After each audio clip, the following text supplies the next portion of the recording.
I can't help smiling as I imagine the Blair Levin avatar on Second Life. I hope we have avatars for all of our workshop panelists today, and over time, avatars for all of America. It's my pleasure to welcome everyone here for the kickoff of the Omnibus Broadband Initiative's public workshop series.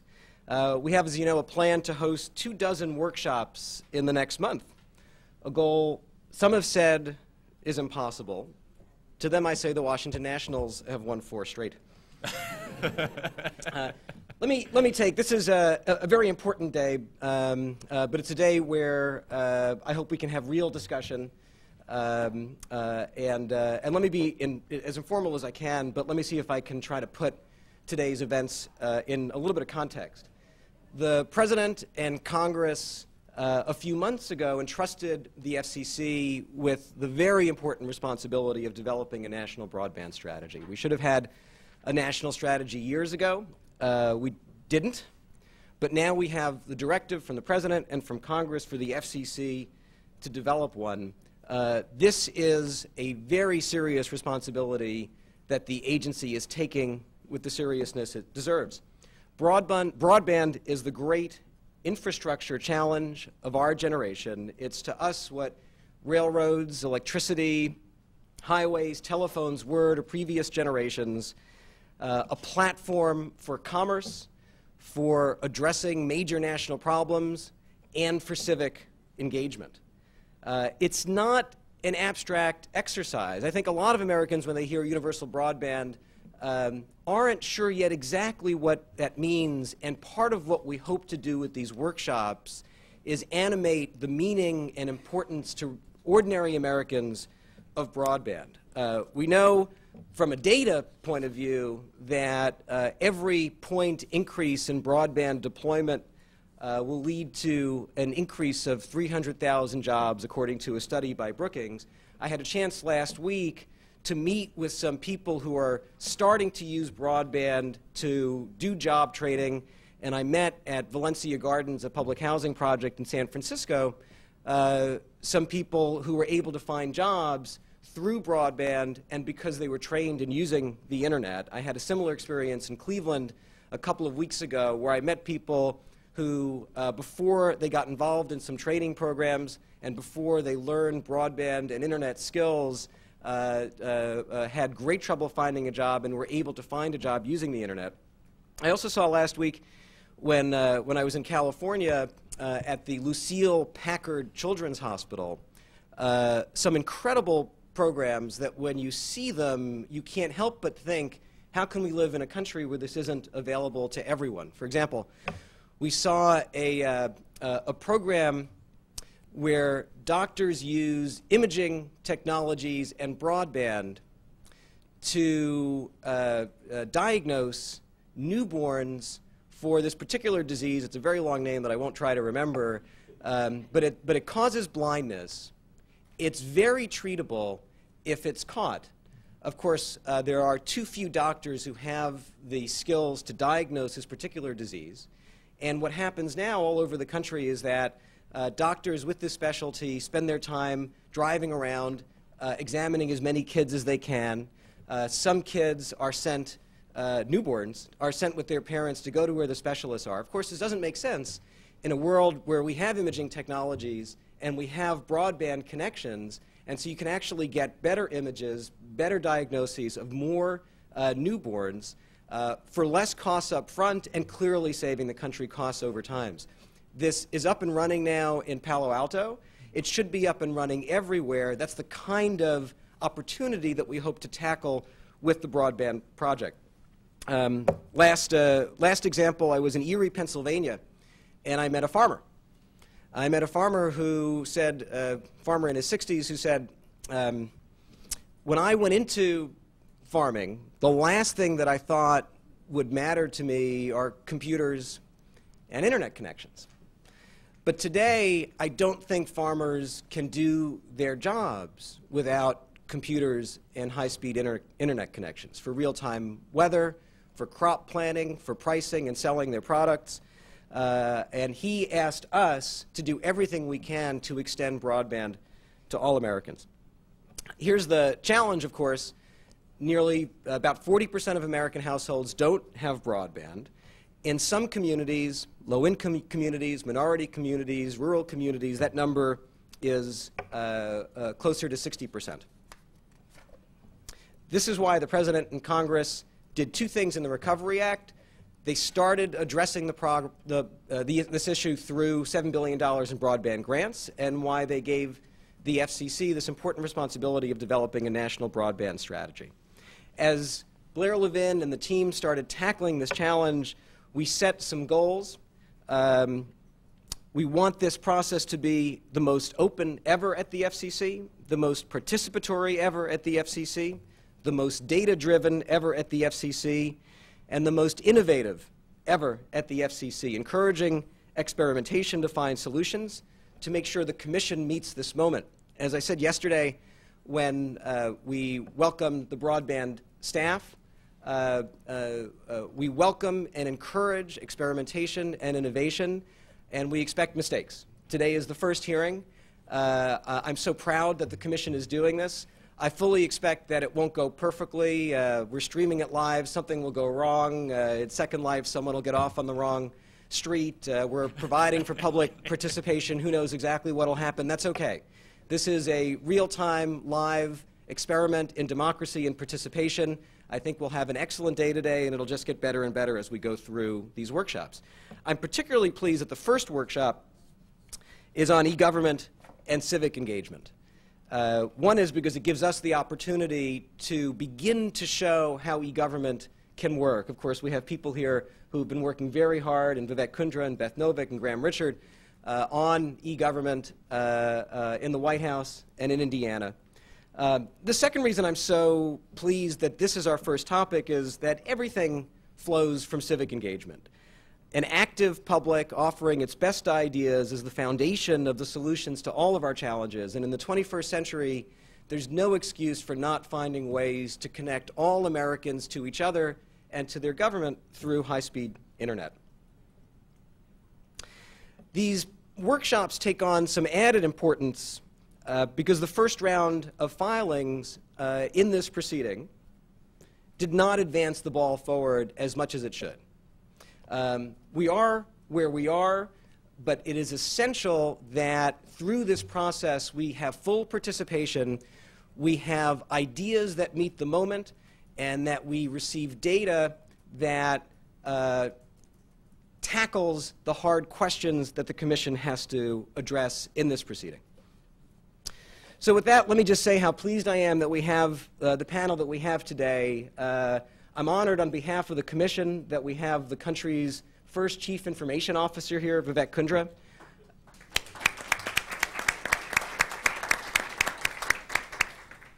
We have Beth Novick, who's also occupying a new position in the White House, the Deputy Chief Technology Officer for Open Government.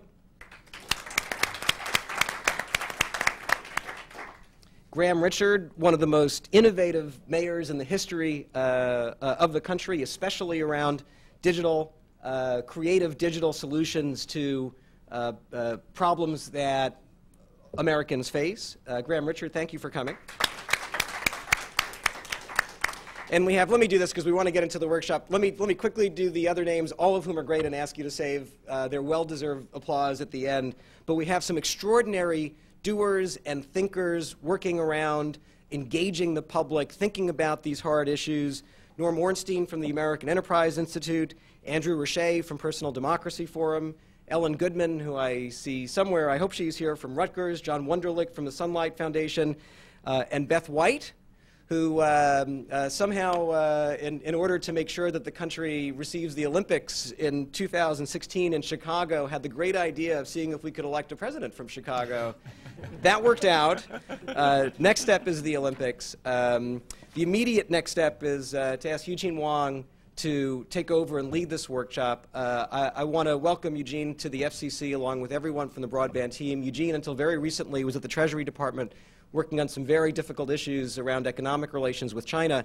And before that, was in the state of Virginia as the Secretary of Technology.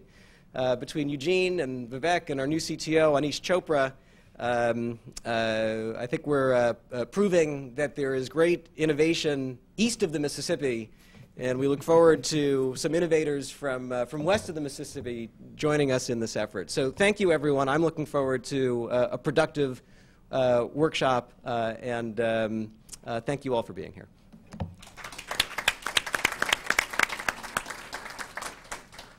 Well, thank you, Mr. Chairman, for those very warm and inspiring opening remarks. It's my distinct privilege to welcome each and every one of you to this first workshop of the National Broadband Task Force. My name is Eugene Huang, and I'll be serving as the moderator for today's workshop. Joining me today from the FCC is Kristen Kane, who's the Director of National Purposes for the National Broadband Task Force, Mary Beth Richards, Special Counsel for FCC Reform in the Office of the Chairman, and Steve Van Rokel, who is the Managing Director of the Office of the Managing Director. I'd also like to extend a special welcome to those of you who are joining us online in cyberspace. And I understand that there are over 100 individuals and entities that are registered, including individuals through the WebEx online platform and Second Life. And clearly it's demonstrating the power of broadband technology to promote a more open and transparent government. This first workshop covers two topics: open government and civic participation. And for both topics, we've assembled some of the leading practitioners and experts who are using broadband to build an open government and transform civic engagement. Before we begin, I'd like to note that this workshop is the beginning of the conversation. Today's workshop will not answer all of the difficult questions before us, but it's a strong and important start. With the individuals gathered here today, through a conversation among Commission staff, panel participants, and the public at large, we aim to learn about and discuss best practices, generate ideas, and augment the knowledge of members of the Commission. Today's discussion will help frame and shape the work of the National Broadband Task Force and guide the development of the National Broadband Plan. For our first panel, I'd like to welcome our three distinguished speakers: Vivek Kundra, Federal Chief Information Officer; Graham Richard, the former mayor of Fort Wayne, Indiana; and Beth Novak, Federal Deputy Chief Technology Officer for Open Government. We will hear 10-minute presentations from each of our panelists, follow 15 minutes of Q&A from our FCC panel, and at the conclusion, we'll open it up to the public for 15 minutes of questions and answers. Also, before I begin, I'd like to ask our audience here in Washington, D.C. To please turn off your cell phones, or at least put them on vibrate. We want to make sure that our participants online don't hear the buzzing of our cell phones here in Washington, D.C. So with that, Vivek, the floor is yours.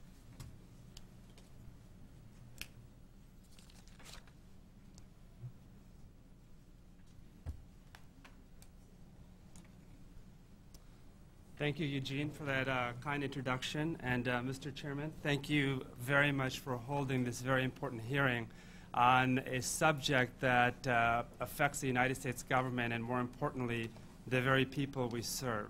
If we really think about this at a macro level, there have been three major revolutions that now lead to the technology revolution. The first was the agricultural revolution.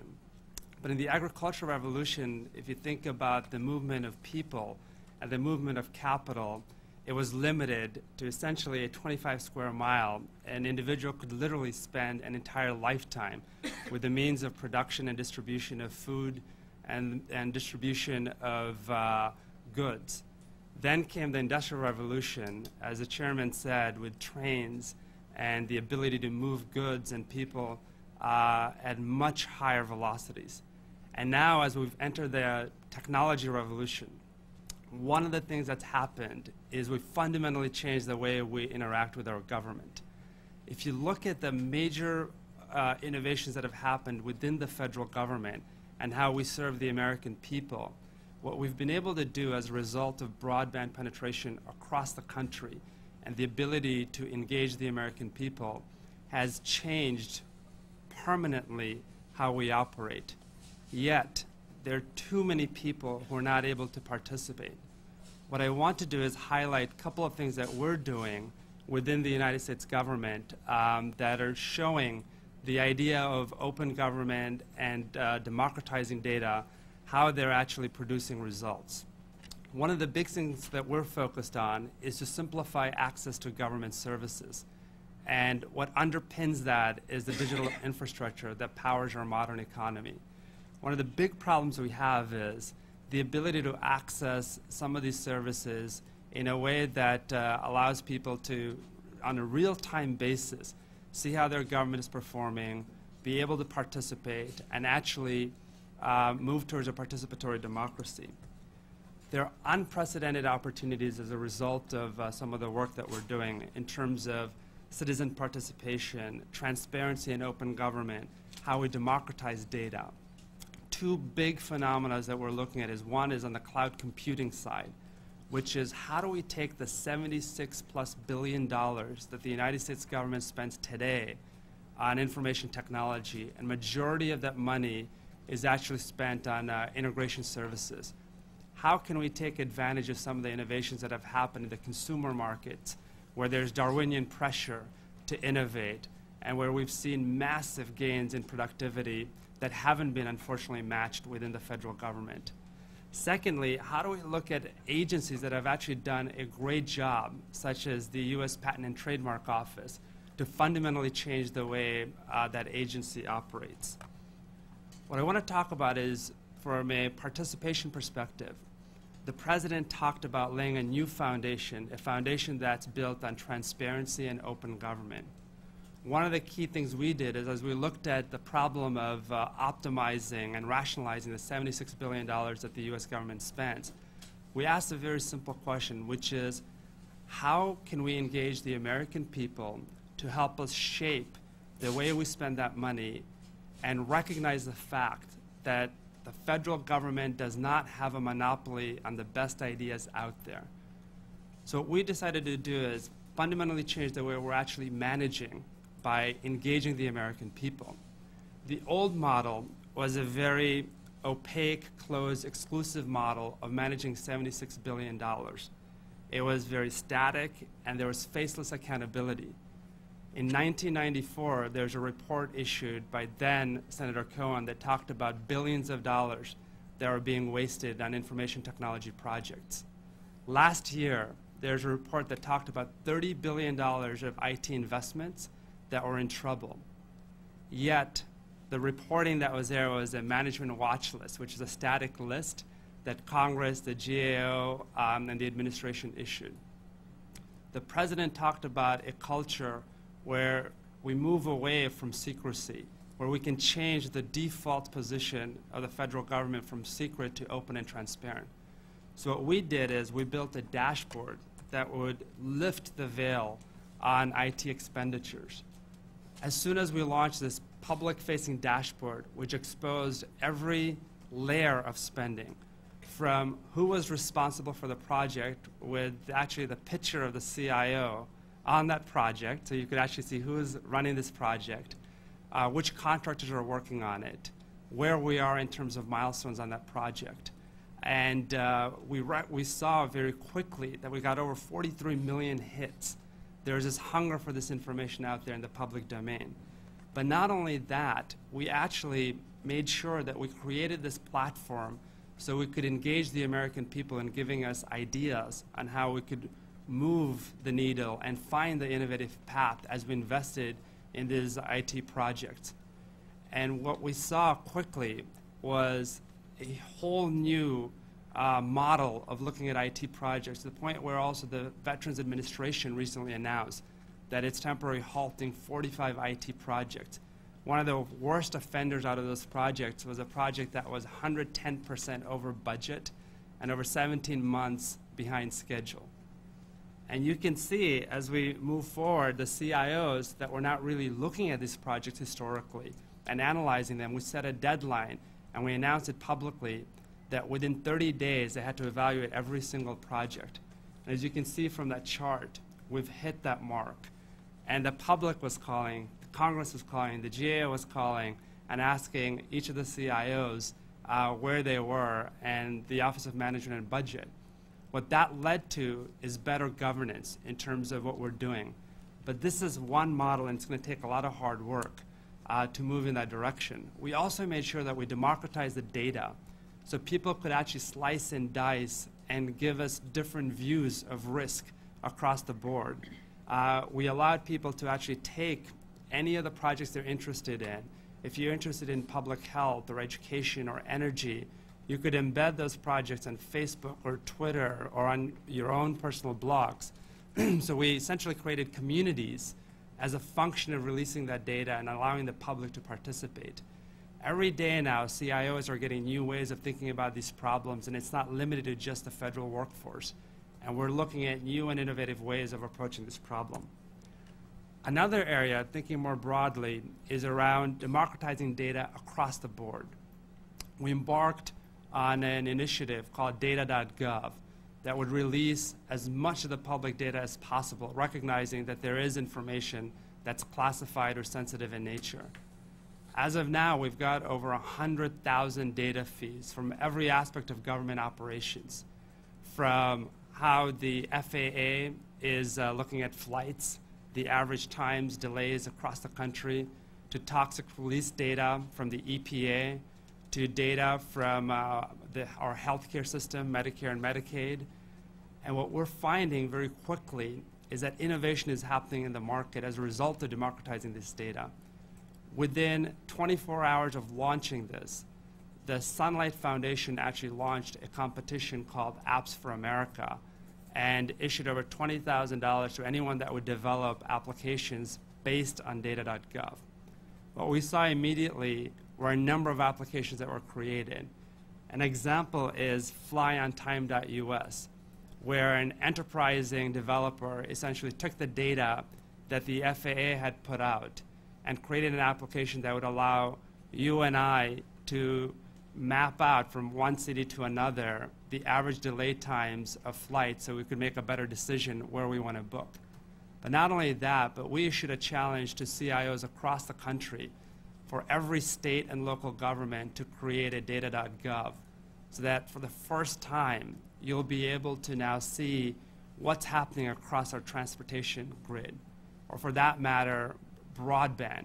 So you could actually think about comparing whether it's cell phone plans or thinking about where you have broadband deployment and where you don't, and what's the delta there, to applications that are being developed where the intersection of multiple data feeds allows us to see spikes or disparities in terms of what's happening as far as health outcomes, or if we're looking at how we can address some of the toughest problems that this country faces today. When it comes to broadband deployment, though, what we're seeing in the federal government is there are some agencies that have led. Some because they were looking at broadband and teleworking as a mechanism to drive productivity and essentially make sure that they were attracting the best people, and others that were reacting to adverse circumstances. So the Patent and Trademark Office is a perfect example where you have a federal agency that's got a program in place where close to 50% of the employees are actually teleworking. And the PTO, USPTO, will tell you that they're already seeing over $2 million in cost savings and 14,000 tons of carbon emissions that have been saved. The other example I'd like to highlight is the GAO. After September 11th, the GAO had to vacate its building because of the anthrax attack at the Senate Hart building. And as a function of that, they had to come up with a solution in terms of how do you continue the operations of the United States government in that environment. And the employees there actually turned to teleworking. And what's really important as we think about this and the mission of the United States government across the board, from the Forest Service to NASA to Department of Defense, we're also as a government consumers of the technology that's deployed out there in the consumer space. And it's very important for us to be able to leverage that in times of great need. As a matter of fact, as a policy, as we think about the very nature of work in the 21st century. What I'd like to close with is just talk about the huge opportunity and the importance of the great work that you're doing here today. As we think of healthcare and education, and we think about fundamentally changing and introducing disruptive technologies across the board, we have an imperative to make sure that communities that are not able to access broadband or are not able to access the global economy and the digital world are disenfranchised. And what we need to do is redouble our efforts to make sure that we have an infrastructure across the country that will allow us to take this nation to the 21st century. Thank you very much for giving me the opportunity to speak, and I look forward to the discussion. Great. Thank you, Vivek. We now hear from Graham Richard, who is the former mayor of Fort Wayne, Indiana.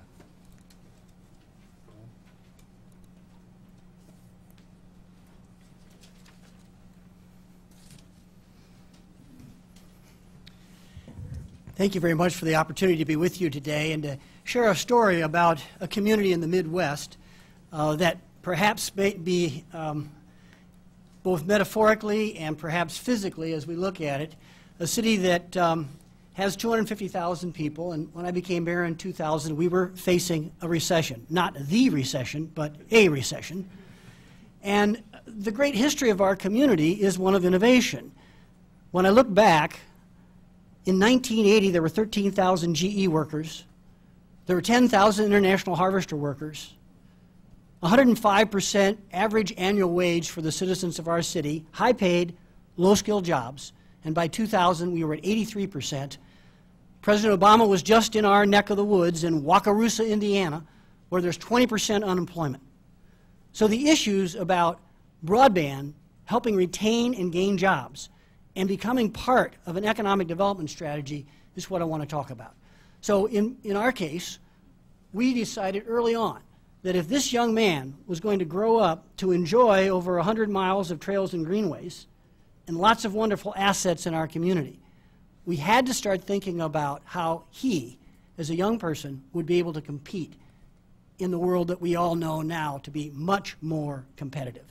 So we set 3 goals. We wanted to be a city that retained and gained quality jobs. We wanted to be the safest city of our size in the country. We wanted to build excellent government services using technology and teams. John Chambers says it this way. The jobs are going to where the best educated workforce is, with the most competitive infrastructure and the environment for creativity and supportive government. I might change that word to collaborative government. And so when you look at the classic infrastructures that Vivek was talking about, if a city does not have a broadband plan as part of the plans to invest in those things that will make a difference in the lives of their community, they will lose. And so what we did is to say, how could we have smart, fast, agile, green city government to support the things that we knew our citizens would need? So in addition to using Lean Six Sigma and business management teams from companies like GE and Raytheon and ITT and others, we were able to figure ways to reduce the pothole filling time from 4 days to less than 4 hours. We were able to take the head count.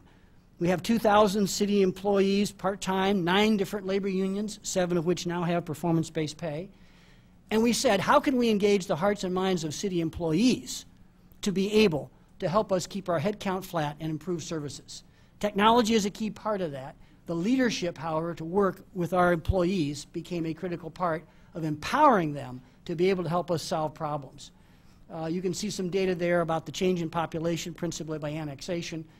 We are a large county of our city is 9 square miles in a large county. These are examples of savings. Technology was always a part of every project. What can we do to make services more effectively available at lower price? If the Department of Defense had a similar kind of savings, it would be $50 billion. You take things that are common, like looking at safety. 50% of most city budgets or more, sometimes as much as 70%, go to public safety, and yet we weren't safe with our own employees. Here's a chunk-down example, technology. Because of the expansion for 850 miles to 1,200 miles of roads, we needed more equipment. The street department said, and by the way, this is a very high-performing department, won the #1 public works department in the country in 2007. They said, we need more street sweepers. My observation was that maybe we weren't using the street sweepers as efficiently as we could. So we have a little company in Fort Wayne called Zoom. And what we did is we used real-time wireless monitoring of when the street sweeper was actually sweeping versus the time it was going to the location where it was going to sweep. And you can see that we actually had very inefficient use of that vehicle. That is just one example of many where technology helped us improve our public service. Libraries. We have 90 languages spoken in the Fort Wayne Community Schools. We have more Burmese residents in Fort Wayne than any other city in the country. These are individuals frequently who do not speak English. Serious problems, many of them having health challenges as they come to our country. So the library is the place where people go.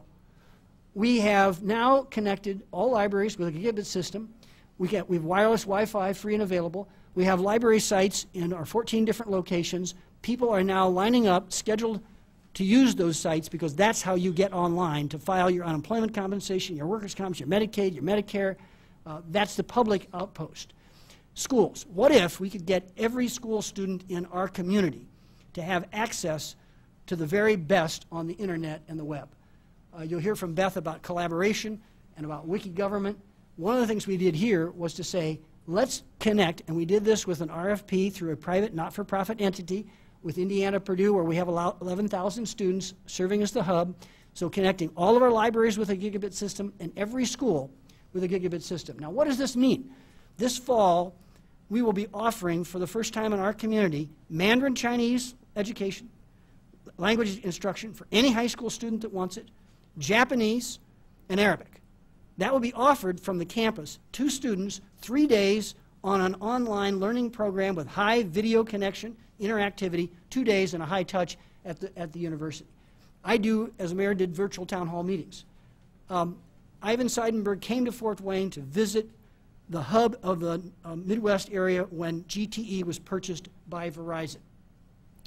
We said, we don't want to be last to get fiber to the home. I'm a beg, borrow, buy, build kind of guy. And a strategy of having fiber optics access, a competitor to Comcast, was a strategy that was a win for everybody.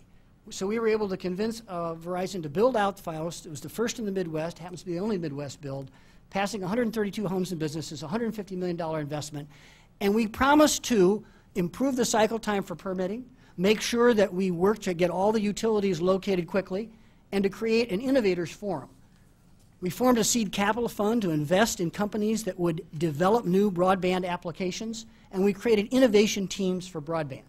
Again, the goal here, working through our innovation center, a 40,000 square foot technology incubator adjacent to the IUPGO campus. I'll just use a couple. There are more than 40 different I-teams. I'm going to talk about healthcare. Wouldn't it be great if every person in our community who went to a neighborhood healthcare clinic had an electronic medical record and could get access to health care in an emergency room? That's what we have today. Over 90,000 electronic medical records. This is a not-for-profit, no federal funds, no government funds, large, one of the largest in the country, health care clinics, dental and medical. With the electronic medical records and the ability to diagnose potential retinitis for type 2 diabetic patients remotely, we've had eyesight saves where people would have lost their eyesight if they hadn't been able to take that digital retinal examination, send it to a retinal surgeon, and have that be read quickly and accurately. Hearing impaired, simple, very important. Individuals who cannot hear are finding that by using a digital bridge through an interpreter in Indianapolis who's calling a computer repair call center in Salt Lake City, that individual using signing can now be able to get resources and communicate in ways that make them more productive. Senior Connect, digital literacy. You've got the broadband, you've got the combination of high-speed wireless and fiber optics. Why aren't people using it? In many cases, they don't have a computer. They don't understand the power of broadband. This is a case where seniors in high school get refurbished computers from our vocational technical school that were given by local businesses. We put them in the homes or in community centers and work with senior citizens to get them connected to the web, begin accessing their own digital medical records, begin communicating with their grandchildren. In 2 years before I became mayor, we had a terrible tire fire, 2,000 people evacuated in the heart of a census tract that has the highest percentage of low-income single moms. And so we said, as part of the revitalization, let's think about building new urbanism, suburban homes with porches, but in an urban style, and let's connect them with fiber optics. Let's put at least cat fiber all through those new homes, and let's take a 95-year-old home and retrofit that home to make it a smart green home. So the single mom in that home can remotely see her latchkey kid communicate with good visual communication when the son comes home, and through wireless internet-connected remote handling of the appliances and the HVAC, save energy cost. And at night, she can take a course from Indiana, Purdue, or from Ivy Tech without having to have child care and without the cost of transportation. We did an analysis. A low-income family in our community, the household energy cost and the transportation energy costs are two of the fastest growing costs over the last 3 decades. If you can reduce that cost, that person can invest it in education, a down payment on a new home, health care, and other facilities. Crime. Mayors really spend a lot of time on crime and local public safety, hometown security. Why? Because we're the closest to that problem. You call 911, and our folks locally need to respond. So the lowest crime rate in 28 years came because strategically, one of the things we did was to say, how can you use broadband to deploy your public safety personnel? You've got expensive people and equipment, and how can you get them to do patrolling and local police work rather than paperwork? And so early on, we called a summit. We pulled together all of the public safety partners from the state and the federal level, and we began to figure out ways to communicate data more effectively, including a ComStat daily tracking, automated fingerprint identification. Remotely from a police car, we can take a fingerprint and search 1 million fingerprints to quickly identify an individual and what the problem or challenge might be with that individual. DOD, we have a partnership with the Department of Defense. That little orange robot, think of Columbine or think of a terrible fire where your public safety personnel are in jeopardy. While we were doing a training for this demonstration site, we actually had a live action hostage taking in a house of a suspected drug lord. We took that little orange guy, were able to blast open a door, put him into the house, thought the guy was holed up in a closet, found out he'd climbed up into the attic. With a periscope, remember, no human being has entered the house at this point. It's all done wireless remote. We were able to apprehend the individual by finding that he was crouched against the wall of the chimney in the attic without a hostage. None of us is as smart as all of us. What broadband does is it allows us to build new collaborative networks of innovation and problem solving. Eugene, I have 3 ideas that I'd like to present very quickly. One, I think as it relates to the broadband plan, if we could see a collaborative effort at the federal level with all the other national plans that are taking place. We've got plans that are coming from HUD, Intelligent Transportation. We've got a Homeland Security plan. We've got health care plans. We all know the President's energy plan. I see broadband and this plan being the infrastructure innovation platform to support all of those. Second point, in terms of the own web portal that you hear at the FCC, let's make that dynamic, let's make that collaborative, let's make that a place where literally millions of people can come and share their ideas about this plan, and we can suck up the great information that will be coming from the innovative proposals in the first round of the broadband stimulus money. Last point. This one is how do you take the innovation success stories of places like the National Institutes of Health, the National Science Foundation, NIST, and others. How can we create maybe 100 cities, a network, a competitive process where you'd say, Greencastle, Indiana, New York City, you've got high-speed broadband. Let's now create an incentive for bringing innovative broadband applications right down to helping people get better health care, improve public safety, improve the energy costs in their homes, figure out ways to get higher levels of educational attainment. And maybe that innovation then can spread and we can again be the leader in the world in terms of innovation using high-speed broadband, and we can learn from what these 100 smart cities, innovative cities are doing. Thank you very much for an opportunity to be with you. Great. Thank you, Mr. Mayor. And our final presentation for this first panel is from Beth Novak, Federal Deputy Chief Technology Officer for Open Government. Beth, the floor is yours.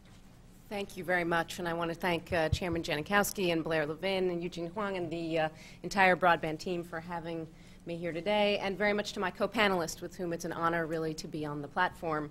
I have to do cleanup, if you will, so I will try to cover some other examples, but I think very much make many of the similar points, points that have been, thank you, echoed by the President, which is that broadband is helping us to create the platform. It's helping us that allows us to fulfill our commitment to tap the intelligence and expertise of the American people. So to look outside of Washington, as he talks about, to find new ways of tapping the intelligence and expertise and the experience of ordinary Americans to solve the problems of our time. More Americans today own cell phones than they own dishwashers. And so the question is, what is this growth of technology, the internet and the adoption of the devices that allow us to connect to this new broadband superhighway that the FCC is working now to put in place through this plan, what does it mean for our political institutions? What does it mean for the future of government? And what does it mean for the future of our democracy? So I'm really delighted that today is the kickoff of the workshops that will take place. Really, all of these workshops, which themselves reflect a commitment to openness and to participation, that the first workshop should be about open government and e-government and e-democracy. And it's not surprising that this echoes and parallels in some way the fact that the very first executive memorandum that President Obama signed was his memorandum about transparency and open government, that signaled the commitment that this administration has to being more participatory, to being more open, and to creating the policy that enables, through very much the use of broadband and through other policy mechanisms, through our open government policy, that enables us to create the most participatory, collaborative, and transparent democracy of our time. It's not surprising that this comes in an era in which we have the technologies that allow us to do this, to work together in teams, in groups, and in communities, whether it's to build software platforms like the Mozilla browser, or to engage now in crowdsourcing information about the flu or H1N1, to participate in Wikipedia, or we have folks, for example, participating from Second Life in this workshop today. And the goal here, and this has been echoed both by Graham and by Vivek, that the goal here is, as the President has said, to work together to solve problems. Because the problems we face are many, the problems we face are great, and we can solve them better when working together than we can alone. And this is really the guiding philosophy behind the White House Open Government Initiative and the administration's commitment to this set of issues, which is to think about how we bring innovation through broadband technology, through the use of technology, to the way that government works, both to provide better services, to create the data transparency that we've heard about, to create better, but also to create more open ways of working and more open policy making.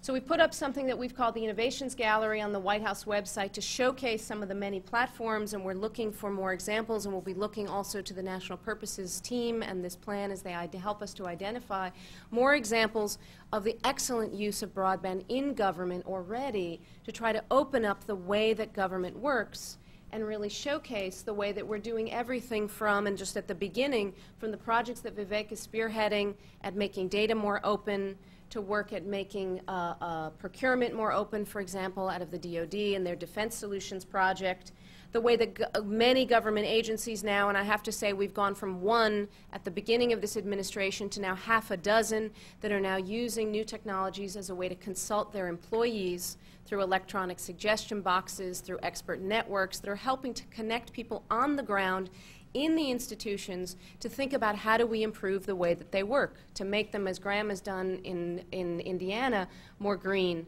more open, more innovative, by asking and tapping the intelligence of the people who work in government institutions, but very much also with the public that interacts with and works with government.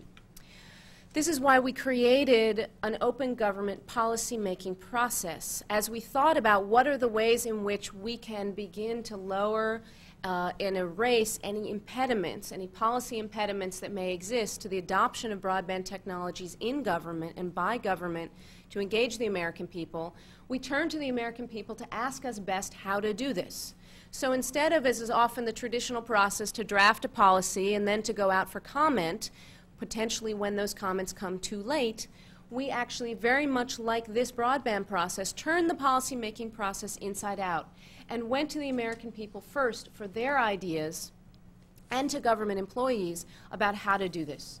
We launched a three-phase process that involved both brainstorming, then discussion of the difficult ideas and challenges that we might be facing, and then finally turn to people just in the last few weeks to use an online wiki, a collaborative drafting tool, to actually create the language that we might use in crafting open government policy that would allow us to use wikis and blogs and other such tools in government to move towards greater openness of data and the workings of government and to create more participatory innovations. It's why the regulations.gov team, the portal that run by the EPA that enables participation in rulemaking by 180 government agencies, launched a project to reinvigorate and reimagine what regulations participation might look like, what it might mean for an American to participate in crafting the 4,000 to 8,000 rules that government makes every year. We are working now with agencies on pilot programs to bring broadband technologies into the agencies to make these innovations possible and reinvigorate the democratic right of participation. I mentioned the idea of broadband-based suggestion boxes like TSA's Idea Factory, which engages 50,000 government employees in thinking about innovations. You've mentioned the United States Patent and Trademark Office. So I'd be remiss in not talking about the USPTO's Peer-to-Patent project, which again uses broadband-based technologies to connect volunteer scientists and technologists to help the institution of the Patent Office make better and smarter decisions informed by the expertise of people from outside the institution. We're thinking about what are the ways in which we can actually connect people using new tools, not only to consume services from government, but also to provide their expertise and their thinking. Again, they're to tap the intelligence and expertise of the American people to ensure that we're making the best possible decisions, whether it's about broadband policy or patent policy. And so that's where we've started to do things like adopt the use of new blogs. The Office of Science and Technology Policy in the White House created a blog to help the public participate in crafting recommendations on scientific integrity pursuant to a request from the President back in March that we needed to come up with new ways of thinking about how we actually tap not just general public expertise but scientific expertise to inform the way we make decisions. We're just at the beginning of thinking about what is the potential for using broadband tools to improve the way that government makes decisions and to create a more participatory and open democracy. How might we use things like web-based games, like the kinds of virtual worlds that we're seeing involved in this presentation today, to deepen the ties between the U.S. and Muslim communities around the world and fulfill the President's commitment that he made in his speech in Cairo. Another major commitment that the President has made is around STEM education, science, technology, engineering, and math, and investing 3% of GDP in science R&D. Question is, how can some of the new techniques that are being explored by the National Purposes Team and the Broadband Plan help us to actually tackle some of the major issues that we are confronting? Again, how do we solve the major problems that we face today using the new tools that are available? What I wanted to close with is just a couple of examples, not only of how we might use broadband technology to foster participation in government, but how we might use broadband and our investment in broadband to foster civic engagement outside of government, enabling people to solve problems in their own communities. Whether it's blogging about problems in local communities, this is more New York than Indiana, you can tell by the flavor. Whether it's gathering data, whether to analyze data sets that are coming off of data.gov or supplying data sets in local and state context, whether it's making commitments to one another, as is in this case. If you participate in cleaning up the park, I will donate $100 to help buy the garbage bags. Whether it's actually helping to crowdsource to get networks of people involved in identifying problems like potholes in their communities so that they can be fixed and identified.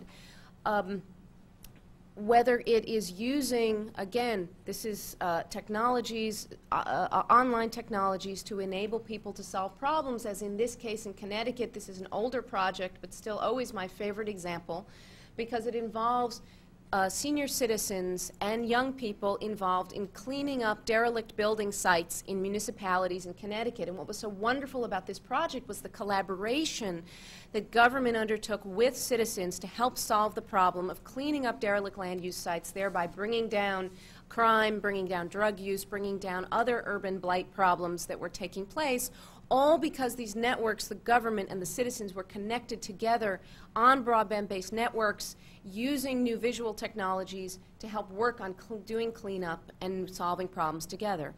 Just this year, much more recently, applying very similar ideas in San Francisco, the Carrot Mob project connected the citizenry in local communities in San Francisco to pool and collaborate on applying their buying power, not to engage in a boycott, not the stick, but the carrot, to direct their purchasing power to the businesses that were the most green, and were committing that with the extra money they would receive from the extra purchases that consumers were making, they would reinvest in retrofitting and other environmental improvements. So let me close by saying that the promise that broadband offers us, I think, both to create better government institutions, to create better civic engagement in communities, is one that I think we see here taking up Graham's challenge, being reflected nowhere more strongly than in Chairman Janikowski's and the FCC's commitment to create a Federal Communications Commission that itself leverages broadband technologies to create a more open and participatory institution than has ever been the case before. So from setting up broadband.gov and creating this 24 participatory workshops to now launching, and I want to announce that I think I'm the first to mention it really, is that we've set up so I have to put the URL up here. It's actually fcc-opengov.broadband.com, an online forum. Graham, your wish is my command. We have set up an online forum to allow people to suggest their examples and stories to inform the National Purposes team and the crafting of the National Broadband team, to tell us, please, how are you using broadband technology to promote civic engagement and open government? If you want to jump ahead to telework and telemedicine and the other themes, education, that will be reflected in the workshops today, or the many examples that you brought to us from Indiana, this is the place that we want to hear about them, because we can only talk about a few examples in these workshops. We want to invite you, however, to please participate. fcc-opengov.ideascale.com. We'll get that URL out there, hopefully online.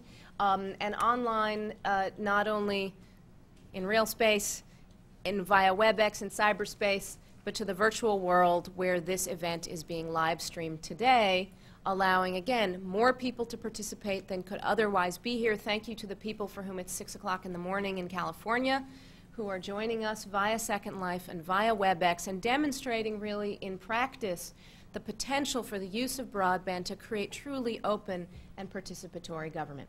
Thank you. Great, thank you, Beth. And I'm sure that we'll have on the broadband.gov website a link to the brainstorm URL so that everybody can find it. We're next going to turn to Q&A from our FCC panel, and I'm going to ask Steve Van Rokel to ask the first question. Great, thank you. Thank you very much. My first question is actually for Mayor Richard. You gave some great advice to the Broadband Task Force, your 3 points on things to prioritize. I would love the same top 3 advice for mayors that are in the country that maybe don't have broadband in their rural towns or things. What are the top 3 things they should do right away? Convene, connect, collaborate. Pull together people in your community, and in every community there are 40 small Indiana towns that have fiber to the home, most of them through funding from the RUS. There are ways that you can do this, and only 2 of those are municipal utility bills. So the advice I would have is go to the people in your community that are already using high-speed broadband. There are manufacturing plants, there are hospitals, there are colleges, universities in every single Indiana town. And by the way, many of these communities have fewer than 10,000 people as residents. So it's really a function of local leadership. Convene people, connect them, figure out a plan, put out an RFI, put out an RFP, who's out there that would like to work with us, and move ahead. Get wired, I don't care whether it's WiMAX, whether it's LTE, whether it's 4G, whether it's fiber to the home, just get broadband, and then work to serve the underserved with programs that will connect people who need to be connected. Mary Beth? So I'm reminded of the Build It and They Will Come movie. We've got all of these great ideas. How do we get people in government to learn about them and use them? And what are the best practices for sharing best practices? So I think part of broadband, the argument or the way to advance the broadband agenda has to be at a higher level. And what I mean by that is you've got to be able to lead by the value it's going to create, such as how is it going to fundamentally change the way medicine is practiced in the United States? How is it going to fundamentally change education? How is it going to fundamentally change the way government operates? And I think it's less about the technology or the deployment of the technology itself, but making a very, very powerful case in terms of value it's going to add to the public sector, but more importantly, to the American people. So if we look at the USPTO example or even the GAO example, it wasn't driven just because of the broadband technology underneath it, but it was driven because there's a demand, there's leadership in terms of adopting new technologies and making sure that they were changing the way those institutions were running. In the same way, I think what we need to do better across the federal government is to make sure that we look at ourselves and our self-image of this $76 billion consumer and think about how we can leverage some of these technologies and ensure that we are scaling these ideas or scaling the good work that's already happened at GAO and USPTO across the U.S. government. Let me say briefly in response.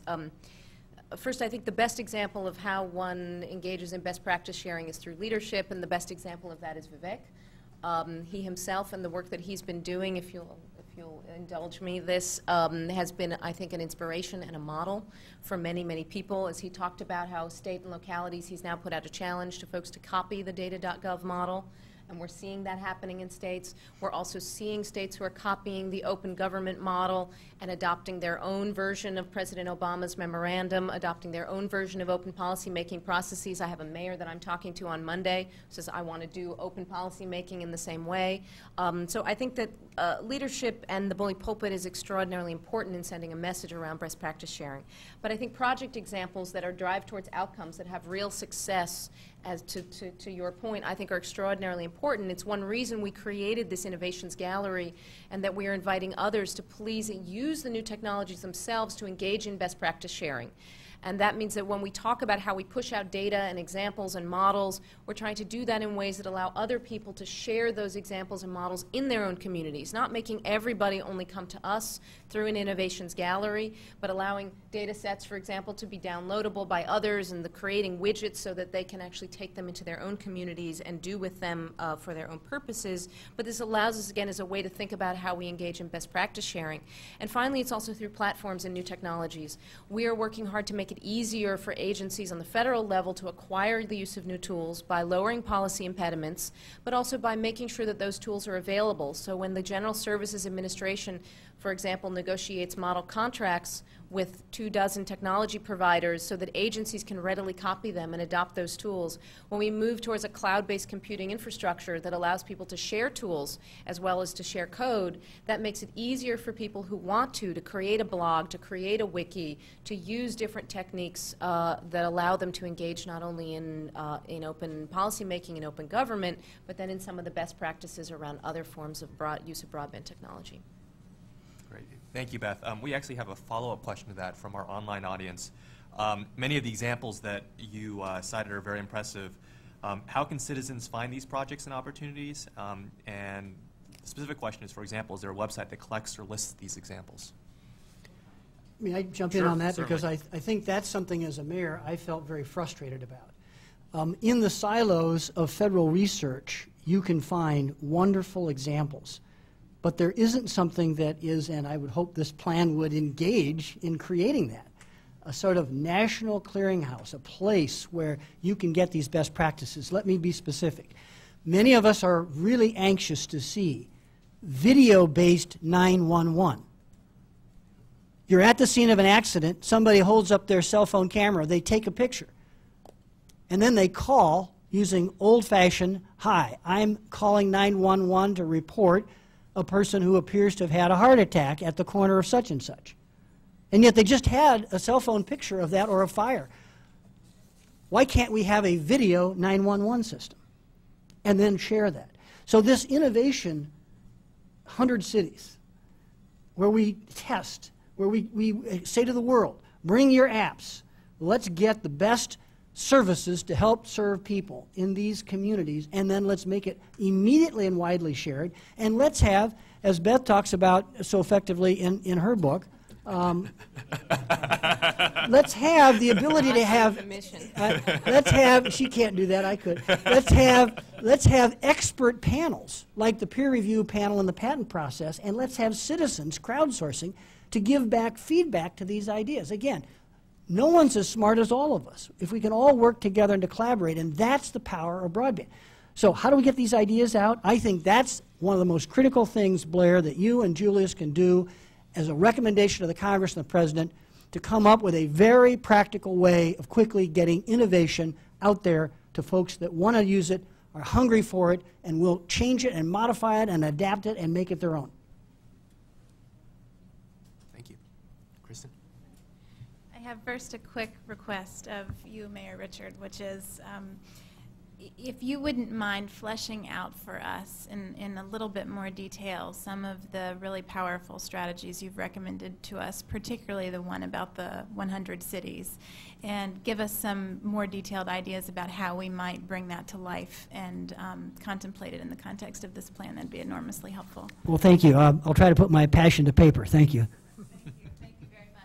And the question I have is somewhat similar to Mary Beth's question, and it's really for each of you, and it gets at the challenges of folks in any level of government not only adopting innovative technologies, but then taking the next step to innovate themselves.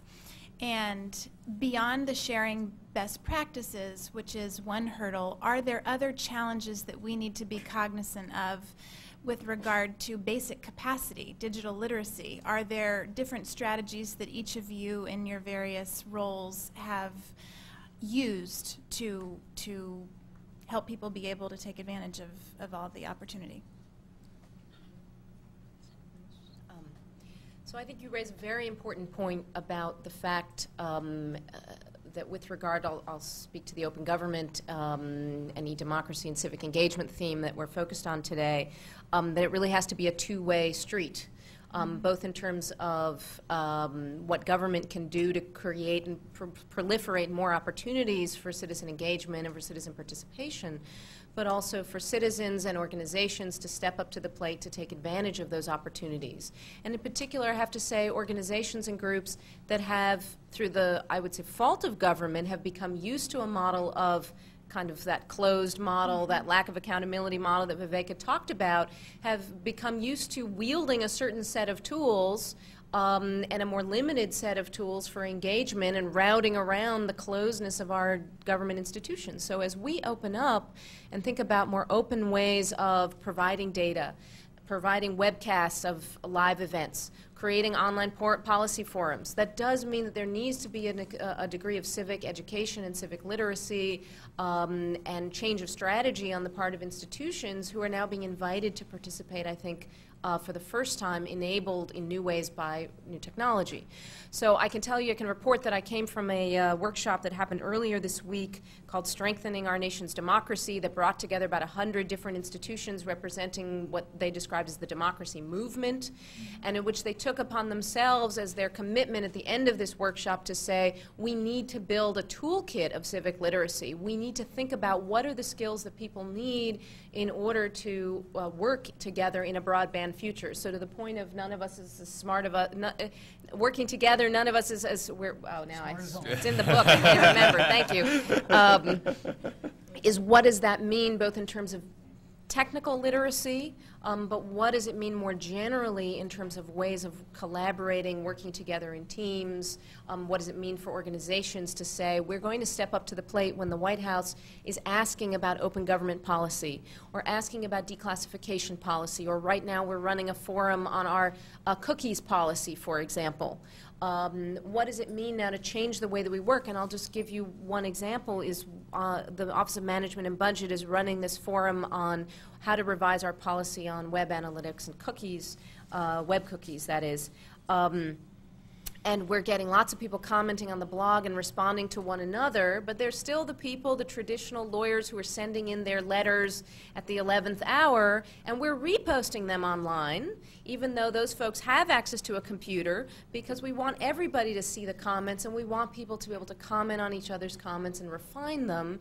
And so we want to make very clear that we do take seriously these new ways of working, and that does require some investment in civic engagement, civic literacy. And I think it's an important point to the ways that we think about funding and research is what is the toolkit for a healthy democracy that we need in terms of civic literacy skills. So I think, you know, from my personal experience, when you look at some of the challenges this country faces in the K through 12 system,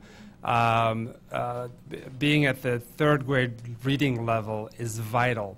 And literacy is really, really important as we think about the three windows, the television, the computer, and the cell phone. But where I would encourage to also have a huge focus when we think about the broadband plan is around the cell networks and the opportunities that can be unleashed through cell phones.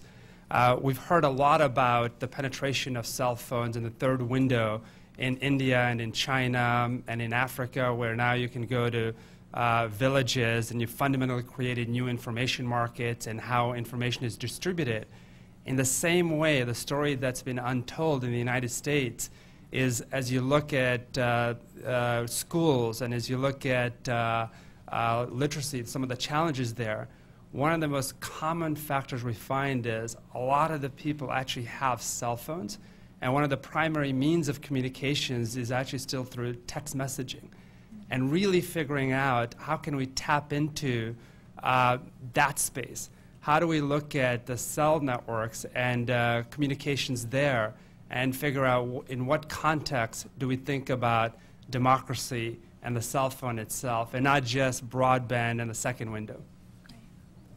Kristen, one of the challenges we found in our community was that families of low income, typically a single mom, might get, but not always, that if her kids weren't online and capable of being able to have the skills of producing a video to communicate, have the skills of being what I would call video literacy, and being able to understand how they could access services, that they would have a difficult time being as successful as their peers. So we set up a program which was a mentoring program online. And we said, let's get 100 retired school teachers and others who live in the suburbs who might not want to come down to the Urban League storefront computer center or the local branch library in the urban core.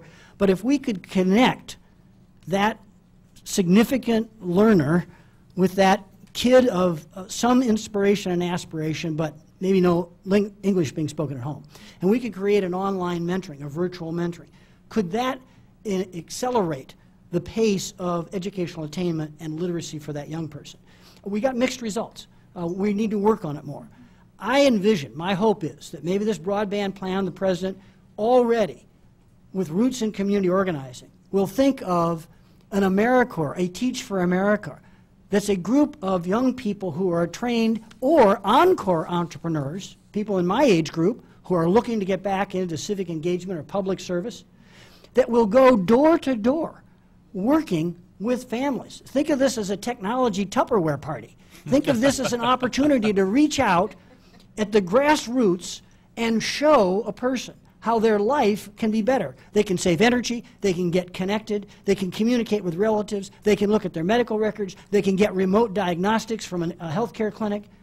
That's sort of the grassroots movement that I would love to have be part of that 100 cities where we test out this technology sort of core, AmeriCorps volunteers that are working in every community.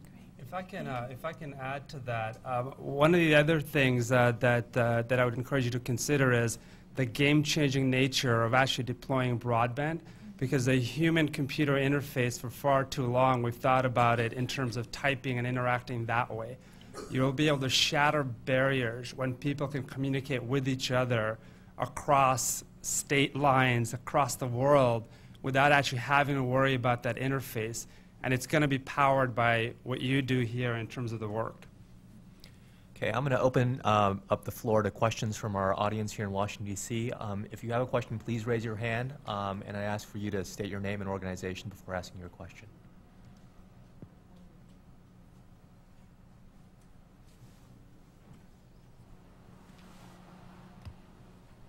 My name is Jacqueline Clary. I'm with the Minority Media and Telecom Council.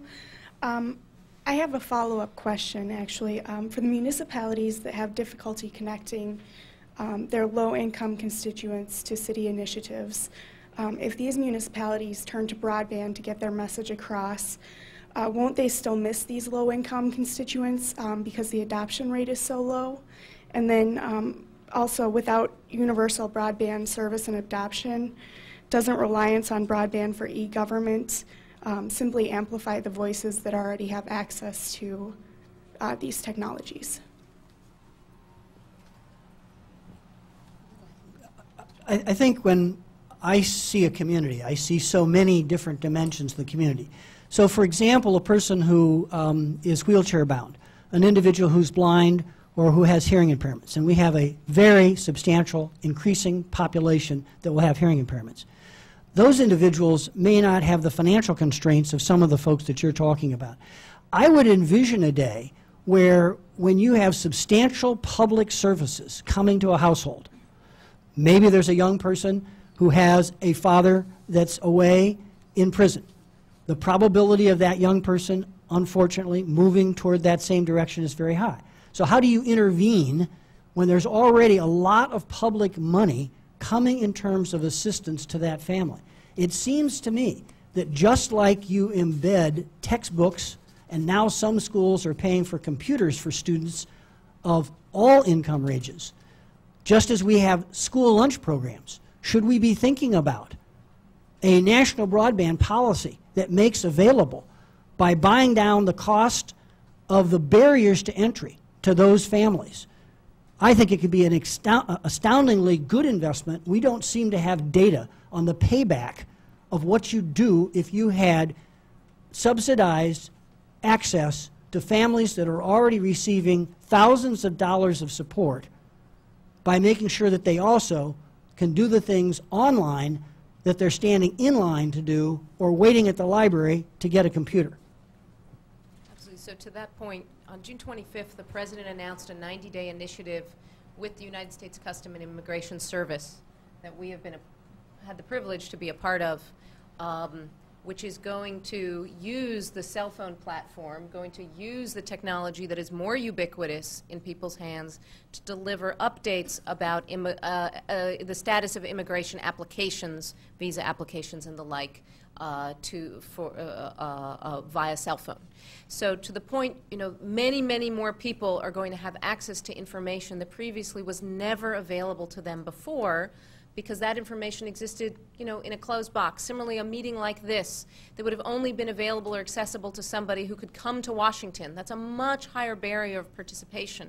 By lowering the barrier of making it available through a web connection, through a virtual world connection, and I think you're absolutely right to bringing it into the third window so that we're creating opportunities using cell phones and other less expensive technologies, we begin to lower those barriers. But we are working towards projects like the one the President announced from the Customs Service, from the Immigration Service, that will allow people to get that window into government more readily and more accessibly. And we do need policy to match that and projects to match that will help us to figure out how we can do more of this to create openness, more openness than we've had before in a rather closed culture that has been, I think, less accessible than it should have been to so many in our population. Yeah, actually, if I could pick up on that. My name is Jerry Lederer. I'm from Miller & Van Eaton. We're a law firm here in D.C., but I'm here on behalf of a number of local government organizations. And Mayor, it's great as always to see you. I think one of the things that we'd like you to ask about or think about is what are the threats to the ongoing sort of communications and interaction and community building that local governments have. It's terrific that a lot of people are seeing this on the web, but for years a lot of people saw meetings just like this on public, educational, and governmental access channels. Now, they didn't have the ability to interact instantaneously the way that folks can email today, but a lot of those are disappearing. And they're disappearing because laws are changing. Laws are changing allegedly to enhance the deployment of broadband, which we're not seeing. So again, as you're doing your list, and your first question to the mayor was, what could other mayors do? Well, an awful lot of mayors are doing this on a daily basis. They're doing it for their needs assessment, their cable franchising, they're doing it with their public education and governmental access channels. Please recognize and identify some of those threats as they go away, because they are. Okay, thank you. A two-part question from our online audience from Second Life. One, what is the most vigorous example of crowdsourcing reaching out to the public that's currently going on within the federal government? And two, a lot of data is being generated. What are the best examples of the public actually interacting with this data? So well, from my perspective, of course, where we're seeing a huge impact, I would say, on the IT dashboard, where it's actually moving the way the federal government actually spends money. And we're making decisions from a public policy perspective based on real-time feedback that we're getting from the public itself. And the second part of that question was around data. So on the data side, one of the things we recognize is that we don't really know which data feeds are going to lead to better analysis. So what we're doing is we're trying to release as much data as possible, with the exception, of course, of information that may be classified or sensitive in nature. As a result of that, we're finding a lot of innovation happening out there. A lot of people are spotting patterns that we hadn't seen before. I mean, just the flyontime.us, just looking at the airlines, we have people who have come up to us and said, oh, this is fascinating. We never thought this flight was actually always this late, so people are changing their behavior based on that. But more importantly, I think what's happening is, even at the local level, in the District of Columbia, for example, based on where you're standing, if you have an iPhone, you can pull up an application and you can see what the closest metro station is near you and when the next train is coming in both directions real time. You could also see on the same app crime near where you're standing, and as you move, the data gets updated. You can also see the closest bars and restaurants, and so you can make some really interesting decisions based on real-time information that you have access to. And the idea here is, if we can create a national grid around information, that it will influence the way we act in terms of moving us towards making better decisions, because we have access to real-time data and the government has made a decision not to keep that data secret but make it public. Great. We have time for one final question. In the back. Thank you. This has been a great panel, and I appreciate these questions. My name is Lynn Bradley. I'm with the American Library Association, and I've heard the Fort Wayne story before. You have some great library people there to work with you. One of the questions I have is that while we're building out broadband, we've talked a lot about literacy, and certainly the library community is one of the major areas, along with other kinds of anchor institutions, to provide such literacy on information literacy, video literacy, all of this ability to find and use information. Within a national broadband plan, how would you deal with the human infrastructure that needs to be developed to assure that there is collaboration, to assure that there are these silos that are broken, that the silos are broken down? Our research shows that where there has been successful broadband, it's where there has been quality leadership with lots of collaboration. As the mayor said, you know, convene, connect, and, you know, collaborate. But there's this human infrastructure that we still have some, until us baby boomers die off or something. How would you address those human infrastructures, both the engineers, the leaders, the others who have to do this? And should that be at the local or the national level? Well, first let me say that part of the purpose of this is not only to ask questions but to offer comments, and so I'm going to take this also as a wonderful injunction and comment to go back and think about what I think is a very hard issue for what this means in terms of the way we think about our institutions. And that tends to be the way that I approach this issue, is to think about the work that we're doing as being engaged in institutional innovation. So where we can lower the barriers in the way we make decisions to foster collaboration, to encourage collaboration, we change the way that people work together. And we create new mechanisms for people to collaborate. This is the example that's funny. It's popping to my head is very much to left field, but it was responsive to another question before. It was about a kid that I know named Sam. And Sam lives in Illinois, and Sam and his classmates got together using their flip video cameras, which I see going around the room today, and they decided to collaboratively film an expose on their teacher, whom they felt was being unfair to them in some particular manner, in whatever ways. In third grade, the teacher oppresses you. And so they adopted this, they did this on their own, of recognizing the ways in which they could collaborate to change the institution in which they operated as 8-year-olds. But there's a way in which we, as those who run these institutions or who have power in these institutions, need to embrace these kinds of collaborative ways of working, to encourage the Sams and his teammates and classmates to work together on making those video projects, to set up the wikis that enable people to make policy together, to crowdsource information about H1N1, and the institutions that are spurring those, whether it's the libraries or the next generation media companies, online, offline, or otherwise, or its government institutions playing catch-up to much of this work that's being done. I think all we can do is take your question really as an injunction to say we do need to do more of this. As we talk about and think about innovation and what our innovation policy looks like, first on our list is always about human capital and investing in people, not only through traditional thinking about investing in grants and in a research perspective, but thinking about how do we train people for 21st century jobs, and that means not just technical skills, but collaboration skills of the kind that you're talking about, new ways of working, and therefore new institutions that know how to respond to them. And if I can add to that, I think one of the biggest problems we see right now is the fact that so much of what we do online actually requires training. And I think where you're going to see the greatest innovation in the coming decade is going to be around that human-computer interface. And think about this. I know there are people on Second Life right now, but imagine a universe where you had the Star Trek holodeck, where you could literally ask the computer to act or ask questions and get answers. In the same way, if you look at some of these software companies, they've made it so complicated to interact with their technologies, and at the same time, the underlying architecture and the platforms.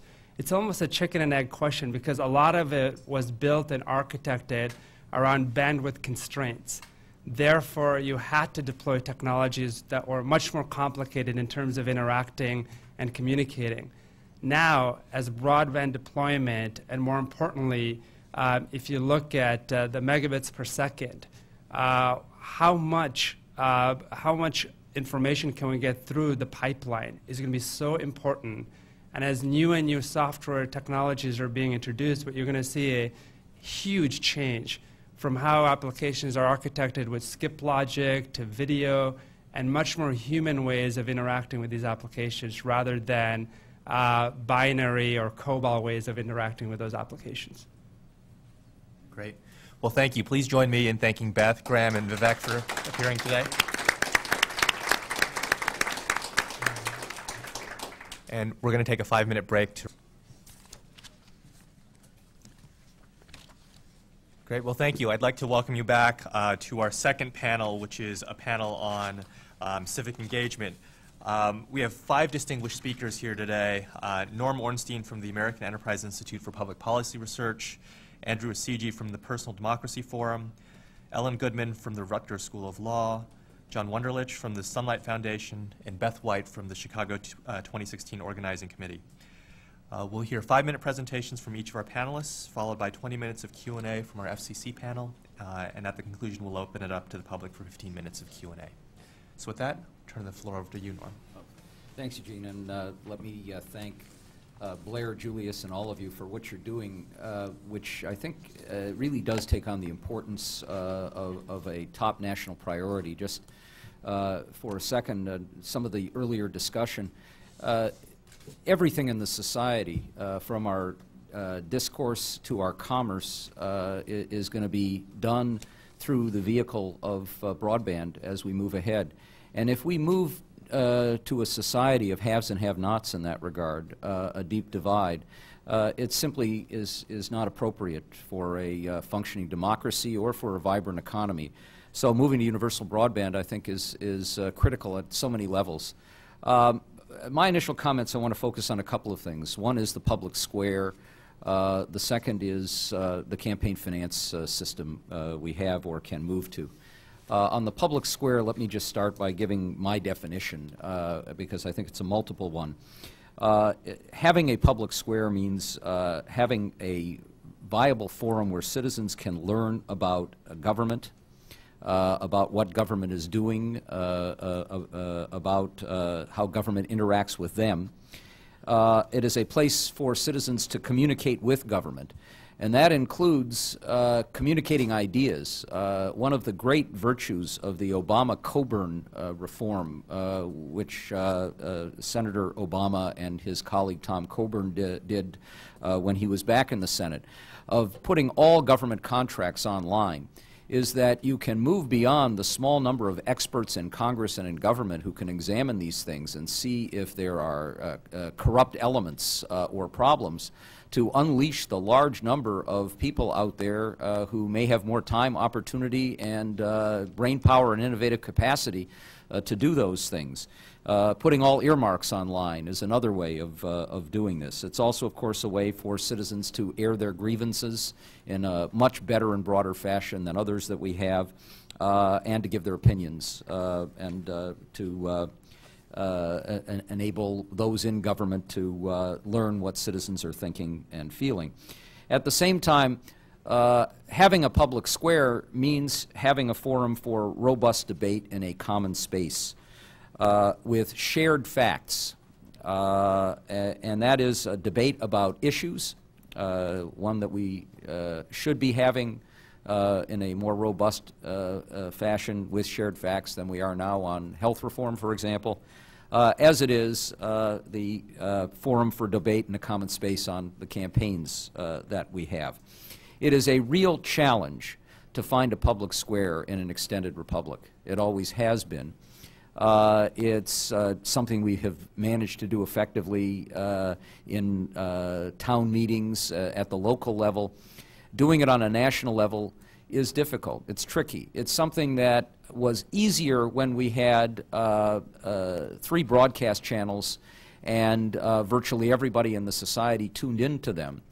It becomes much more difficult when you have a cacophonous system with fragmented areas of communication. And that cacophony and fragmentation in some ways, of course, is extended to almost an infinite level with the Internet. But it also offers us multiple opportunities for finding ways to develop a public square.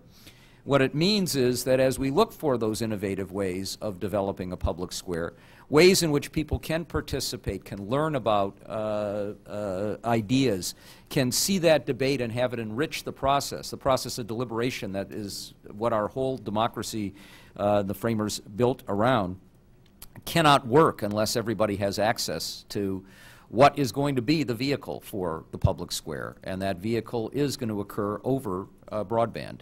If you do not have access, as we look ahead, it's certainly the case that candidates will advertise on television, that even as its share of audience diminishes, broadcast television remains the broadcast. It remains the place where you have the greatest opportunity to reach the largest number of people. But over time, more and more of the communication is going to occur over the other means, including especially via the Internet. And if citizens don't have that access, that means they're shut out of the most essential elements of the public square and of that public debate. Now, just a few words on the second area. I've been engaged in the campaign finance system and campaign finance reform for a long time. There is a real chance this fall with the Citizens United case that the Supreme Court will knock the pins out from under the basic fundamental elements of our campaign funding system and system of discourse that's been in existence for at least the last 100 years. There is a significant chance that they'll basically take away all restrictions on corporations from participating in the campaign finance process. And we will be back not just to square one, but to a brave new world, and it's not clear where we're going. In any event, even if the court doesn't do this, they are chipping away fairly steadily at the system that exists. I've been spending a good deal of time with some of my colleagues in the last several months trying to look towards the next generation of campaign finance reform. What can we do that will fit within Supreme Court restrictions, this Supreme Court, not just a future Supreme Court, but that can also lead to a better system, one that has much larger citizen participation, that tilts away from large donors being a problem not just because they have inordinate impact on political figures, but because, frankly, we've got a shakedown scheme that's been going on for a long time. The arrow goes in both directions. I and my colleagues have come to the conclusion that the Obama campaign in 2008 offers the ideas and the opening for what we could have in the future. And it is a system that for the first time in decades offers an opportunity to find the fundamental financing coming through the large group of small donors. Doing that in the past 30 or 40 years was almost impossible because it simply wasn't cost effective. I've had member of Congress after member of Congress, candidate after candidate tell me, I'd love to go back to the $25 a head barbecues, the retail campaigning. You bring in large numbers of people and then they have a stake in the system. If I could break even, I would do it, but it costs too much. Now, with communicating over the web and contributing over the web, that possibility exists and the reality existed in 2008 at one level. Not every candidate is a Barack Obama. By offering incentives for candidates to raise that kind of money through a robust matching fund system, incentives for citizens to give through tax credits, which some states like my own Minnesota have done very effectively, we have a real chance to tilt the system dramatically and to expand dramatically the number of people who give even small amounts. And we know from data and experience that if you give even $5, just as you do with an NCAA Final Four pool, you have a stake in the system, you pay more attention, you get more involved. That is doable, but it is only doable in a way that will make sense for our democracy if everybody has access to that system. And what Barack Obama did was not just to unleash a large number of small donors, but he created a community. It was a social network.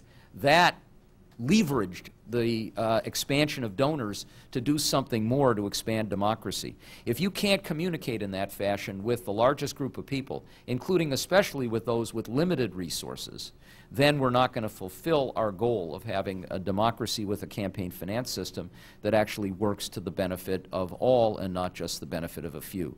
So it is critical, I believe, to work through these elements of the future of our democracy to move as rapidly and expeditiously as possible to universal broadband. Thank you. Great. Thank you, Norm. Andrew? Thank you. In February of 2007, I started a bipartisan political blog designed to track and analyze the way presidential candidates were using the internet, and maybe more importantly, how the internet was using them. Over the next 21 months, we observed how a newly connected citizenry engaged in political discourse using young, recently developed social networking tools and platforms like Facebook, MySpace, YouTube, and Flickr. We found hundreds of millions of Americans friending candidates, commenting on blogs, posting and tagging photos, and watching YouTube videos. Of all the media statistics we tracked, including the millions of newly minted friends on Facebook and MySpace, no statistic was more telling than those associated with YouTube.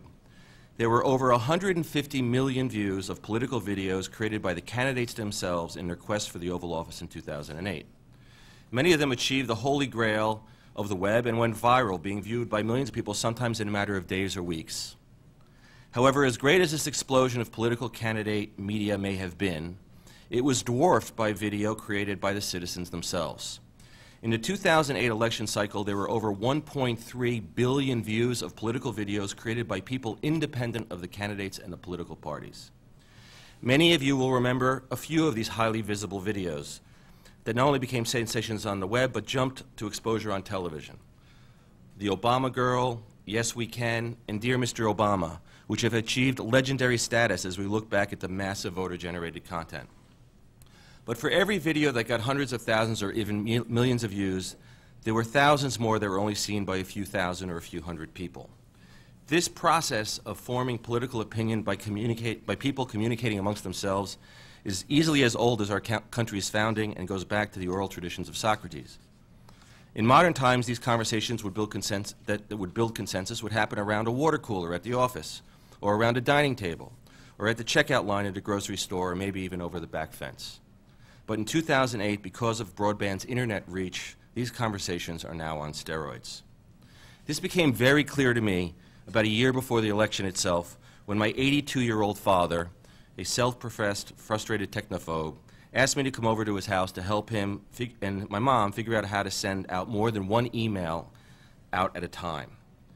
So I went over to their house, looking over their shoulder at the Mac that I had bought them a few months before, showing them how to use their address book, and I looked down at the email that my dad was trying to send. And the subject line was, "Watch this," and in the text of the email was a simple link to a Barack Obama YouTube video. Actually, the one on race, which many of you remember. Now, in a previous election cycle, my parents would not have picked up the phone, or would they have sent letters to their friends offering their political opinions or leanings. They also would have not been found at campaign rallies or knocking door-to-door canvassing for voters.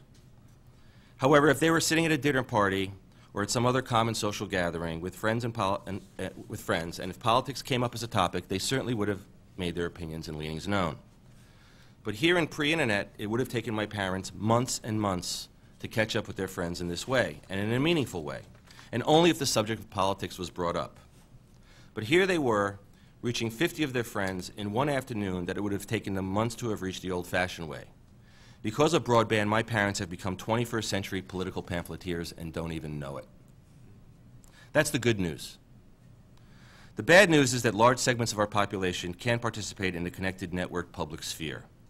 In my city, New York City, and similarly elsewhere in the country, the average cost of broadband access at home is close to $700 a year. That leaves large sections of Americans unable to engage in democracy and the democratization of government information necessary to inform their political opinions. Critics of this point of view will claim that the job of delivering information about what government is doing and informing the citizenry should fall to journalists working for newspapers, radio, and television enterprises. Well, in 1995, the New York Times Metro section was on average 30 pages. It not only covered local government activities and city council hearings and government announcements, but it also covered activities of towns and counties around New York City as well. Today, the Metro section no longer exists, and the paper barely provides more than 2 to 4 pages of local coverage in its main sections. Moreover, the coverage that used to appear in the paper does not even appear on the New York Times site online. The effort to keep track of government and its activities is now falling to a new generation of citizen journalists who report to their fellow citizens via blogs and online news sites. But if working class people cannot afford to access these sites, they are again being excluded from the connected 21st century democracy. Moreover, it's time that we redefine the term public itself. It's no longer adequate for any government law that requires that a document or piece of data be available to the public be so only in a government office in a file cabinet. In our connected world, information can only be defined if it's machine-readable, searchable, and accessible online. We talked a little bit in the previous panel about education. Let me give you a quick example of how much the digital divide has changed and how it relates to our particular subject. In 1997, if you looked at the information technology that was available in schools and businesses, they were essentially the same. You had fax machines, you had Xerox machines, you had telephones, and you had basically glorified word processors, PCs on desks that weren't networked. If you got a business card from someone in 1997 didn't have an email address on it, you wouldn't have been surprised. And in 1997, we called it surfing the web because there really weren't that many great websites. What's happened in 12 years? Oh, one last thing. Jack Welch in 1997 said that the internet was a fad and wouldn't last more than 3 years. And if you looked in the New York Times you'd see a full-page ad of some Fortune 500 company, and the website address would be in the smallest possible print on the lower right-hand corner of the page. So what's happened in 12 years? Well, every Fortune 500 company in America, if not the world, has either built or is rushing to build a dynamic 24-hour network where their customers, suppliers, and employees are connected to each other, regardless of whether they're on a laptop, an iPhone, a BlackBerry, desktop, you name it. If you buy a Sony digital camera case in leather and press click to buy, the cow knows it.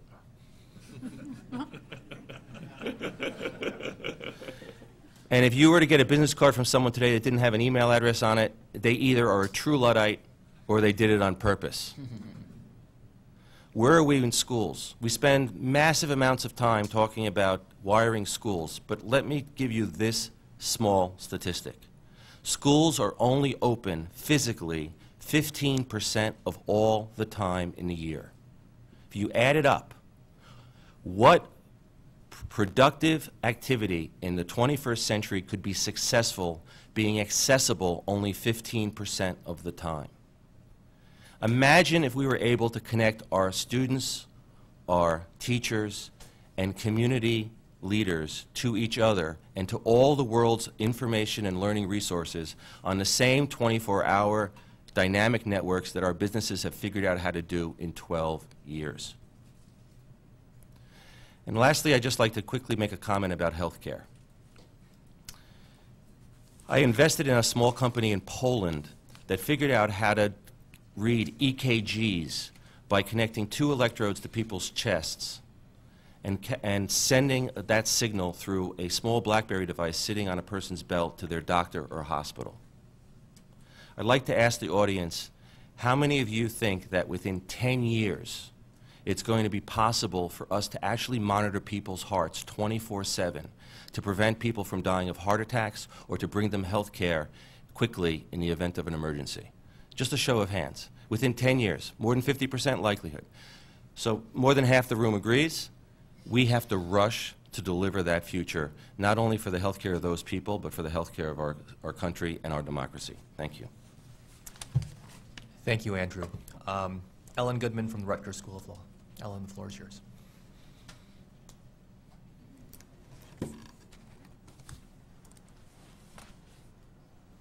42 years ago, the public broadcasting system was created to innovate with a communications technology that was not realizing its potential for democratic engagement and universal service.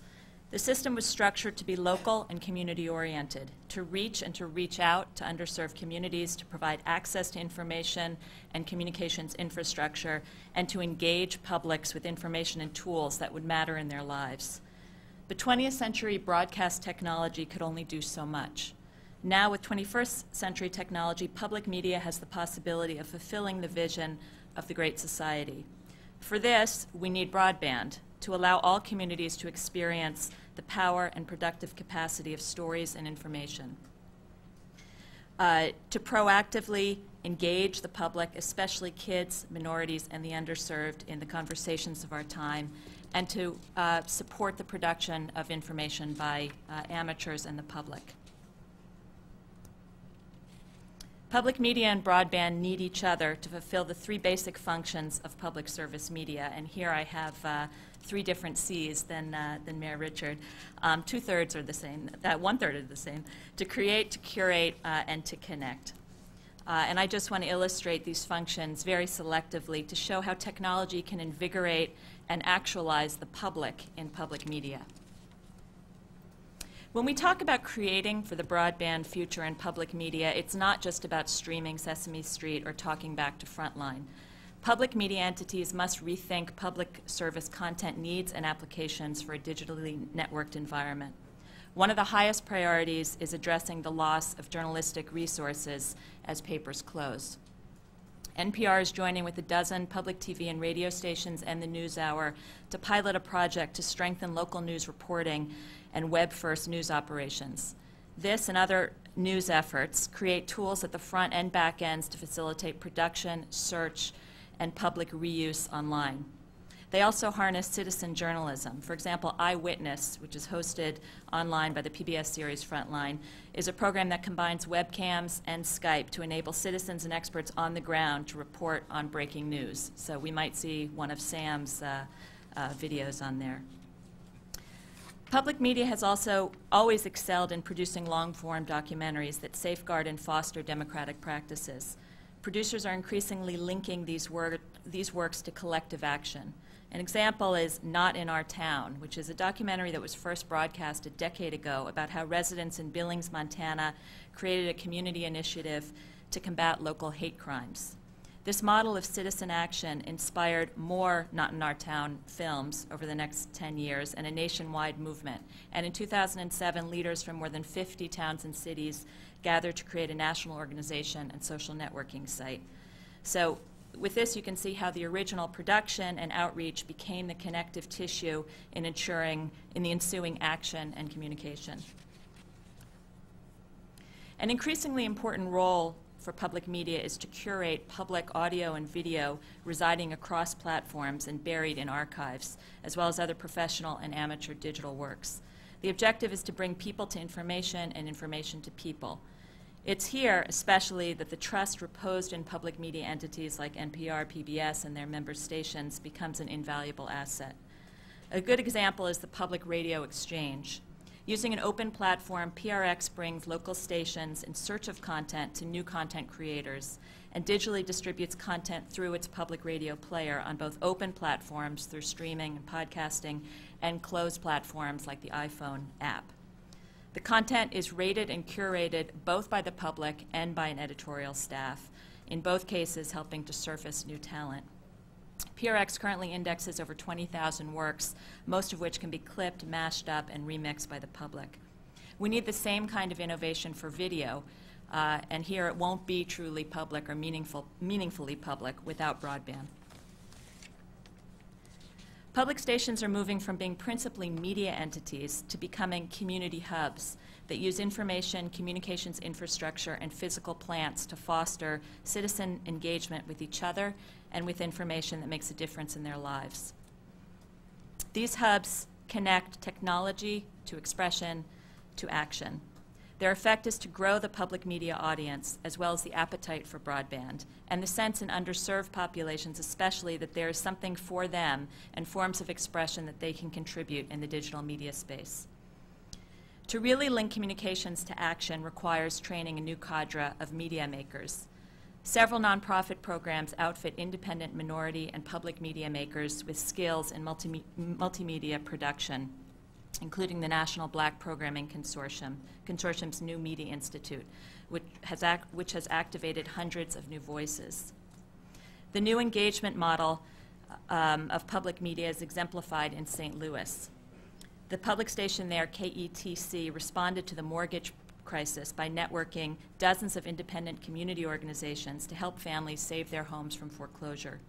It connected the community to United Way hotlines and also connected the community to content about managing debt and financial literacy. In 6 months, the initiative helped over 8,200 families. So what's next? Public media has big plans, all of which are dependent on and will contribute to robust broadband.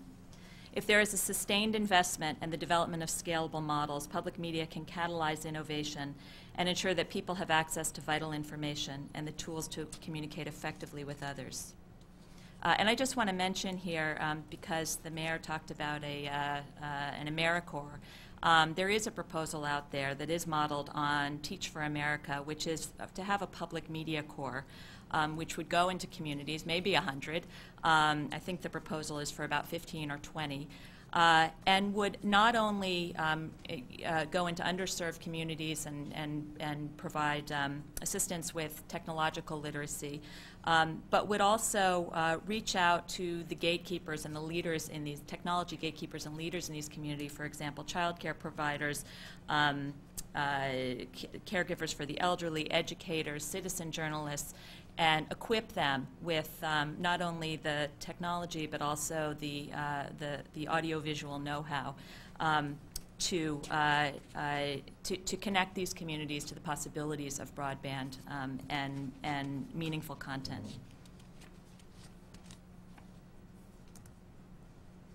Fulfilling the promise of public media will require many changes and advances.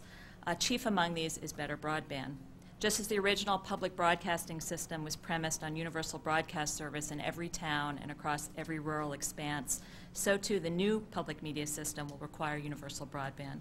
And just as broadcast towers without content and the capacity to engage would have been insufficient, so will a broadband system without the mindful, mission-oriented efforts of public media entities to create, curate, and connect.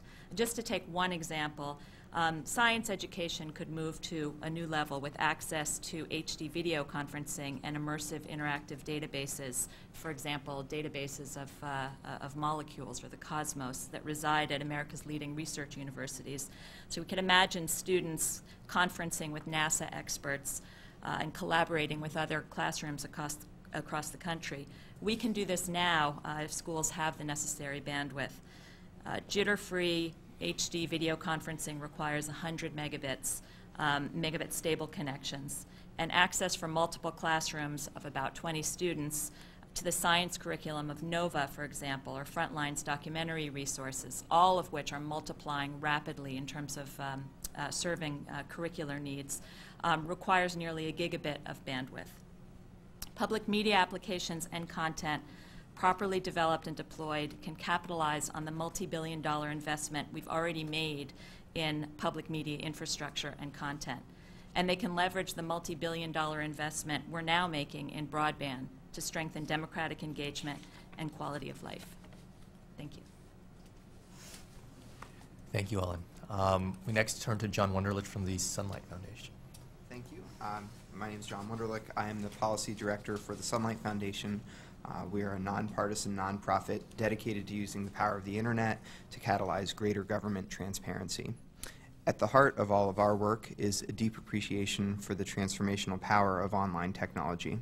Our pairing technology with a vision for government transparency is visible in our organization, which digitizes data and creates tools for presenting information, engages communities in advocacy for more information, and makes sure that tools and information are in the hands of journalists, citizens, government employees, and everyone in between. Technology's role as the driver of disruptive change has become culturally familiar as our roles as consumers, family members, and business people have evolved over the last few decades. The Internet's role in shaping governance and citizenship, however, is only just starting to develop. As technology redefines how we interact, our government now has an opportunity to help redefine civic life, to live up to President Obama's vision for a technologically empowered society by creating a more transparent, connected democracy.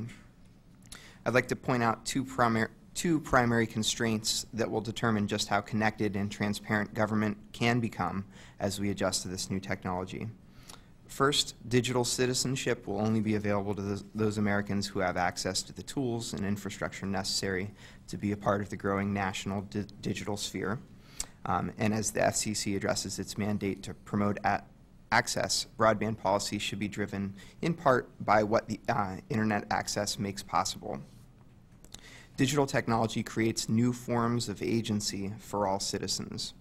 Online access to government information allows curiosity to become expertise, allows disparities to become investigations, and allows expertise to become guidance and policy.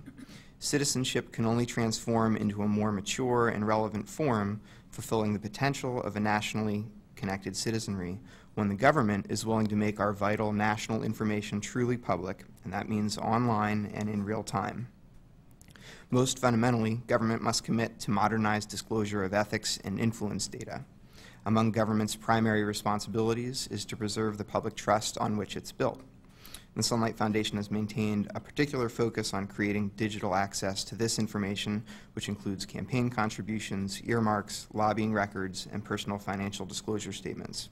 President Obama clearly shares this priority, promising, for example, in Change We Can Believe In, to build a centralized online database of lobbying reports, tax earmarks, congressional ethics records, campaign finance filings, and information on how much federal contractors spend on lobbying. If fulfilled, this vision for online accountability can deepen the public trust in government and empower citizens and government overseers alike in exposing and deterring public corruption. Ethics.gov, when created, will need to be built on new interoperable databases to allow searches to function across different bodies of ethics information, many of which will only be posted online after a real commitment to public access is able to overcome discomfort at increased scrutiny. In addition to checking influence and realigning incentives, public attention to government information can empower citizens to become more relevant participants in governance. If essential public notifications are accessed in practice as they are now, often only through expensive commercial publishers, even for government employees, we should expect then that only moneyed interests will have the information necessary for participation. When agencies and offices broadcast opportunities for public participation beyond traditional means, only then will the distributed expertise of citizens across the country become an asset for governance. Solving this problem will take effort from individual agencies and offices, reaching out to citizens and stakeholders where they're available, and also will take unlocking the public information now collected in unapproachable repositories like the Federal Register or FedBizOpps. In order to unlock citizens' fuller digital potential, the government must also recognize an emergent body of technological expertise growing throughout the country. Programmers, web developers, and designers, both amateur and professional, are discovering that their skills are now relevant to many of our government's problems and are looking for ways to help. Data.gov helps to establish their relevance as stewards of our national digital sphere by offering the raw data necessary for innovation outside government, which in turn can inspire change within government. The successful Apps for America and Apps for Democracy contests, just to name two, demonstrate the potential of the citizen developer creating dozens of applications at little or no cost to the government. So influence data, procedural information, and bulk data access can all help empower citizens to more fully participate in governance. These three particular spheres of public information represent a large part of our government's new opportunity and new responsibility to serve the needs of a digitally empowered citizenry. Just as a successful national broadband policy is necessary to fulfill our shared vision for a transparent and connected democracy, government transparency is necessary to allow digital citizenship to develop to its full potential. Thanks. Great. Thank you, John. Beth White from the Chicago 2016 Organizing Committee.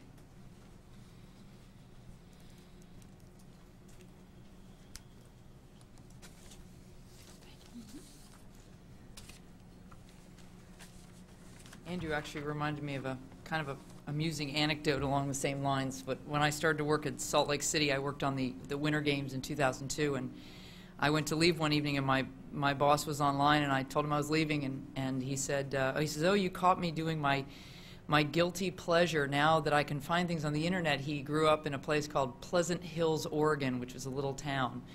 And he said, "I can get online and I can read my hometown newspaper, and I'm so excited." And he said, I bet you can get online and read your hometown newspaper. And I said, "I bet I can. It's called the Washington Post."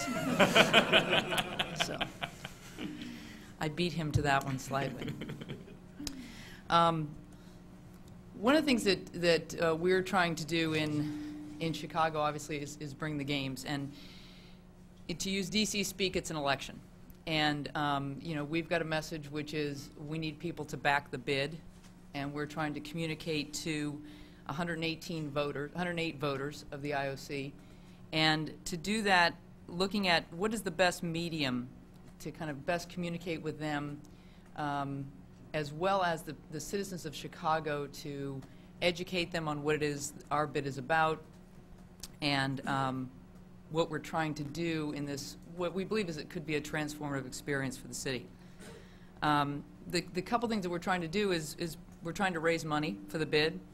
We're trying to show that we're innovative and creative, and we're also trying to reach and engage youth. It's one of the things, interestingly, with technology is that the games are turning slowly away from a younger audience. So being able to bring technology back into it re-engages with a younger audience for the Olympics. But we also didn't want to, you know, we're not a corporation that has a tremendous amount of money to put into this and a long-term life cycle. we're a bid team, we're an election group. And so, it was how can we do this in the most fiscally responsible way? And so it was, we need to go where people already are. We can't create those places. We need to go and we need to find them.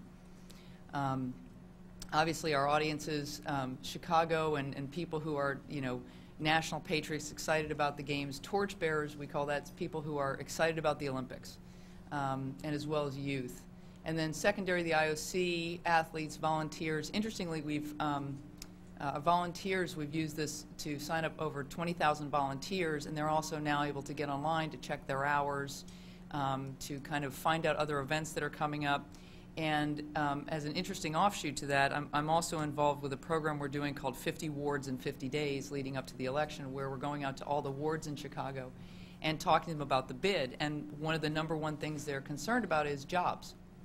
And so this whole discussion of transparency in government is very important to them as well, and transparency in our bid, because if the games come to Chicago, it means a lot of opportunities. And how can we be transparent in how those will be doled out in different communities? And our programs are, through a community benefits agreement, some other things are all posted on the website. And we've seen, too, in speaking to those groups, how when we say it's available to them there, the anxiety level even goes down, that, oh, okay, I can get on and I can read it at my leisure and I can find out about it. So that connectivity is important to them. And really, we've come at it as a three-pronged approach to engage, to empower, and to activate. I feel bad now I don't have C's in mine. Kind of out of it. But really engaging, that existing supporter, and looking at ongoing social monitoring and listening sites. The biggest key really is that, right now through that we've been able to kind of target that, 1.2 million supporters who are connected with us, and to reach out for them when we need them through a number of different activities. And then really, empowering them, making them part of the process, and helping them build our content.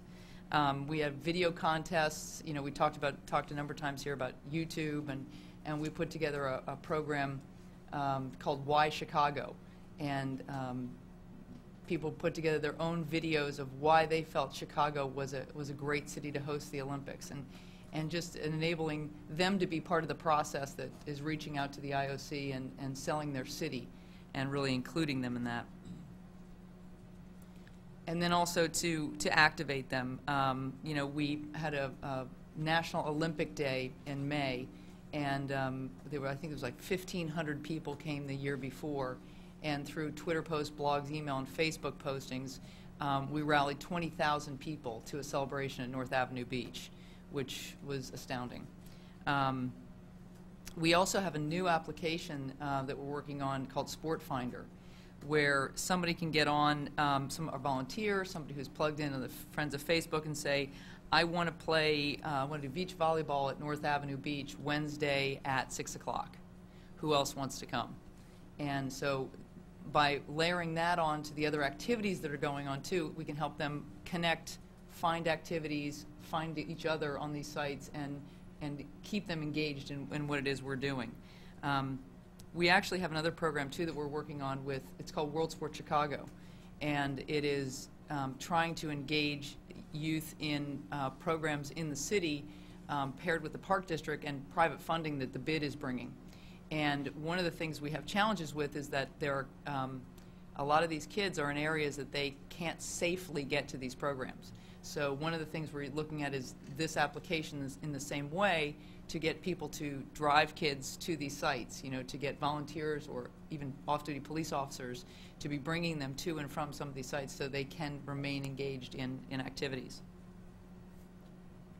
And as I said, we're not a consumer site, so our numbers aren't as large, but you can see the biggest thing too is how much larger we are than our competitors. A few folks were asking, what the status of our bid is. We are competing against Rio de Janeiro, Madrid, and Tokyo, and that vote is October 2nd. So, where we can get ahead of them on things, it certainly makes us happy to do that. But the most important thing is obviously on the vote on that day. But, we've got 30 times more activity than you're seeing on some other sites. So, we've really tried to have that be a forward part of our bid. The other one, too, is being able to engage them when we need them. The IOC's Evaluation Commission came in to see the city. Now, because of the new organization of the IOC, all the members don't come to your city. An evaluation committee comes, and it's about 16 people. They spend 3 days in meetings and 1 day of venue tours.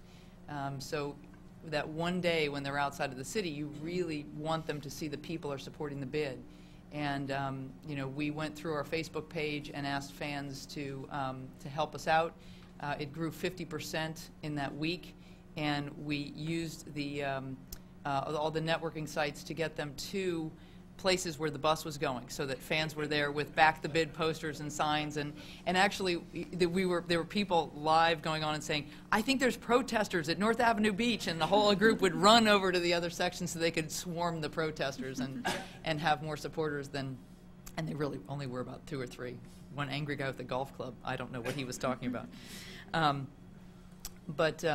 Again, just some of the metrics of what we're doing. We have a lot, certainly see the numbers so much more than the other cities that are there, and I think too having the first and only database of a bid city with the numbers that we have is really important for us, because it enables us to reach out to those people when we need them and connect them back with our activities. Again, for us too, some of the firsts that I think are pretty important. The first to integrate with the social media and communicate. The first to have kind of our own, YouTube channel. And if some of you have it, I hope you don't. If you do, you need to go get it. Your first iPhone application that counts down the days. I believe we're on day 56 right now, which gives you also a fun fact about the bid. So it's really the other interesting thing that I missed when I went back before was, again, the age. If you saw the, I missed it. The age of those who are following us, the predominance being in that 13 really to 34 range, where that's the range the IOC is looking for too. As sports are drifting away and as kids are getting into different things, you're losing that connectivity to the Olympics. And to see it now with what we're doing brings that connection back. So, thank you. Great, Beth. Thank you so much, and best of luck to Chicago in its bid. We're going to now have some questions from our FCC panel. Mary Beth, can I ask for you to ask the first question?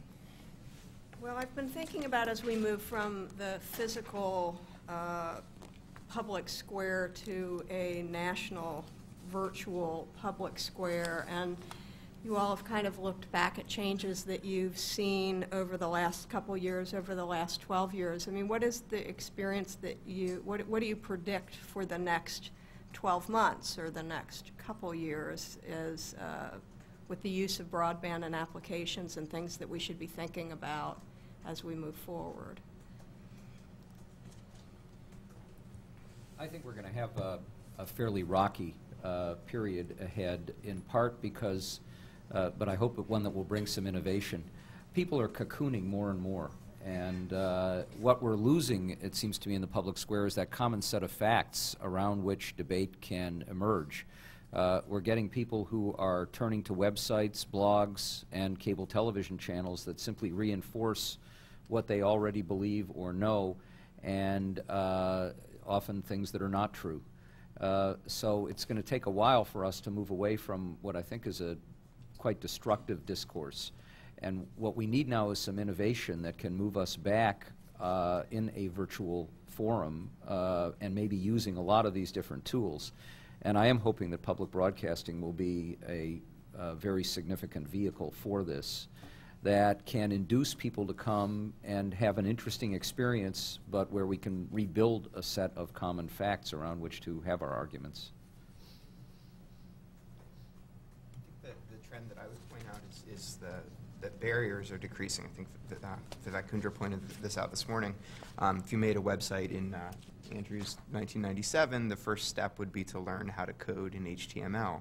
And if you want to put together a blog or any sort of website now, you don't have to do any of that. You certainly can, but tools are being made so that the interface is much, much simpler. And that's happening on a couple of different levels. So, If you want to play with databases, for example, there are tools to do that now without having to learn to program in a database language. Or if you want to put together a visualization of a spreadsheet or some data set, there are tools being developed to do that. So I think that's a trend that we can recognize across a lot of different spheres, is that the barrier for entry is being lowered.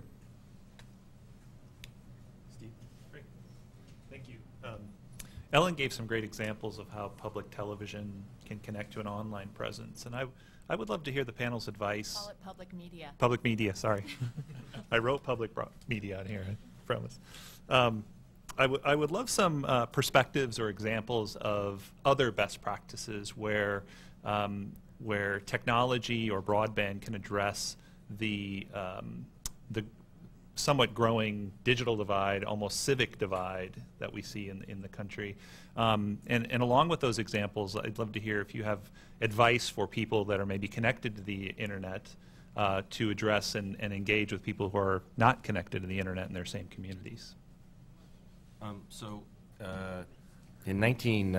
2005, I ran for the job of public advocate, which is the second position in the New York City government, citywide office, on a platform to make New York City wireless. And I became known as the Wi-Fi guy. And the reason I was running and the reason I was promoting Wi-Fi was not so that kids could open laptops in parks and get online and Google their friends or join Facebook and cocoon, as Norm says, but rather because I believe that organized minorities are always more powerful than disorganized majorities, whether or not they are online or off.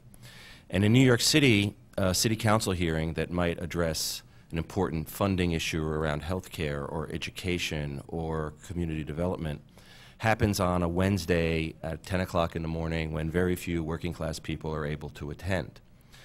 So my vision was that the Public Advocate's Office should be reinvented not as a single person trying to solve the problems of 8 million people, but rather a network of public advocates, the people who are already cleaning up parks, joining community boards, mentoring in schools and other places where they are already being civic leaders but aren't connected to each other. So, for example, if there is a single mother with a child with asthma in the Bronx fighting for better emergency asthma care in the hospitals of the Bronx, she could connect with another single mother fighting for the same thing in Queens or the same thing in Staten Island. And I can assure you that if 30 of them were to show up at a city council hearing at 10 o'clock in the morning on a Wednesday, all the city council staff would call the city council people and tell them to actually come to the hearing because they're not normally expecting anybody from the public to attend. And then you could take that even one step further, and maybe the city council hearing itself shouldn't just happen at 10 o'clock in the morning like this one, but could happen online and be available in an economy of abundance where comments or testimony can be delivered not just at the time that the hearing is being had or held, but rather over a period of time, some reasonable period of time where the most number of voices could connect with each other. Sounds like a pretty good vision. Well, when I went to the New York Times editorial board to get their endorsement, I had to spend 30 of my 45 minutes explaining to them what Wi-Fi was. And they couldn't understand how, with $1,800,000 budget of the Public Advocate's Office, how I could conceivably wire the entire city. The reason I'm bringing this subject up and to give you an example is to give you a vision of what the potential is, but also to point out to you what the dramatic divide there is in imagination between politicians who still don't know what the difference between a server and a waiter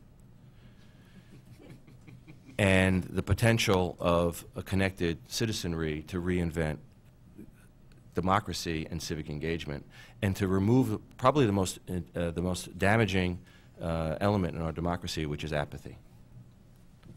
Can I respond to that too? I think it raises, and this is something public media institutions are thinking about but need to do more with, about how do you integrate real spaces with virtual spaces with the public square? How do you integrate virtual communities with real communities? And so just to take the example of the mom with the kid with asthma, so you could imagine, and I think the importance of stories should not be underestimated. So say we had a great, I'm sure there is one, a great science documentary on asthma and its causes and its treatments. Well, in the past, that would have gone out, and maybe it would be recycled in schools, or maybe it would have some other use. But now you could imagine it's created. There are all sorts of pods and modules that go out to healthcare providers and NGOs and community groups, and then and activists. And you can begin to use the real space, and public media, public broadcast stations have these spaces, right? And they're only open half the time, right? So you've got, and they're beginning to use these spaces to house, for example, out-of-work journalists. Who now can do their stuff using these abandoned offices, these empty offices. They can convene the activists, the moms, and then use the broadband technology to make their voices heard to decision makers, policy makers, to each other. So those without broadband access, and you know, we should obviously mobile is going to change all of that. Begin to fuse their efforts with those with broadband access. Just a couple of words. I was on the PBS board for 6 years, and one of my passions was, as we moved to the digital age, to try to create 2 digital channels. One was a public square channel, which I hope eventually we will get. The other was a health channel. And my vision of this was that you would have, on a health channel, for example, national programs that would focus in some ways around, say, terrible diseases like Crohn's. And then you would have local stations that would follow up with their own activities in local areas, that you could create virtual dialogues with patients, with families, to share experiences, and then hook them in with specialists that they wouldn't have access to otherwise, to try and create a different kind of structure to give people best practices, how you deal with these issues in your own families and the like. On the public square, it was something where you might be able to create a much better dialogue around healthcare reform at the national level, then replicate it at the local level and have virtual town meetings so that you could get the best of the old technology, the New England town meeting, done in a virtual frame, but organized around a national platform. Those, I think, are very doable things in which you can merge old and new technologies, but create those platforms and empower people and connect them with others they might not otherwise have any contact with. You think about people who suddenly need a kidney transplant. How do you know what to do, where to go, how to go about those things? There are ways we can empower people and give them information and connect them to those who've been through this experience before that didn't exist and now are available. It's going to take some resources. Kristen? I have a question about global pace setting in this area in general, and putting aside the statistics Beth shared regarding the bid, are there specific examples internationally that we can look to, that we should be taking a serious look at in terms of the plan we'll be developing, models for whether it's e-democracy, civic participation more broadly? Anything come across in your work that we should be focusing on? Well, I mean, just what we just witnessed with the twittering and the posting of videos from Iran should give not only everybody interested in what civic engagement might mean, regardless of whether you have a democracy, but give all totalitarian authorities pause as to what it means to try to control information. Sure, there are lots of problems. You can't be sure that the tweet is, the veracity of a tweet or the date or the time or the place of a video.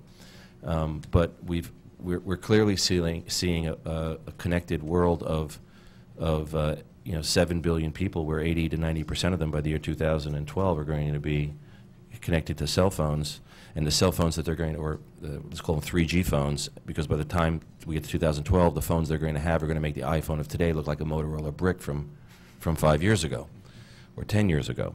So there are, obviously the protests in Moldavia, but people are starting to figure out that they can use these tools to organize themselves, to protest, to maintain free speech, and there's a clear need for some sort of international accord on the right to connect, the freedom to connect, and the freedom to be able to share information with others in privacy related to free speech that are going beyond our borders. So what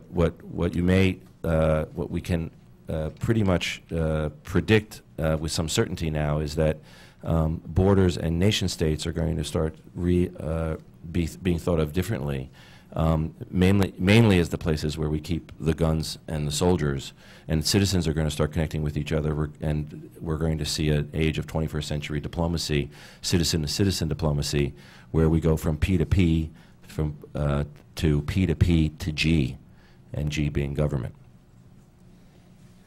John?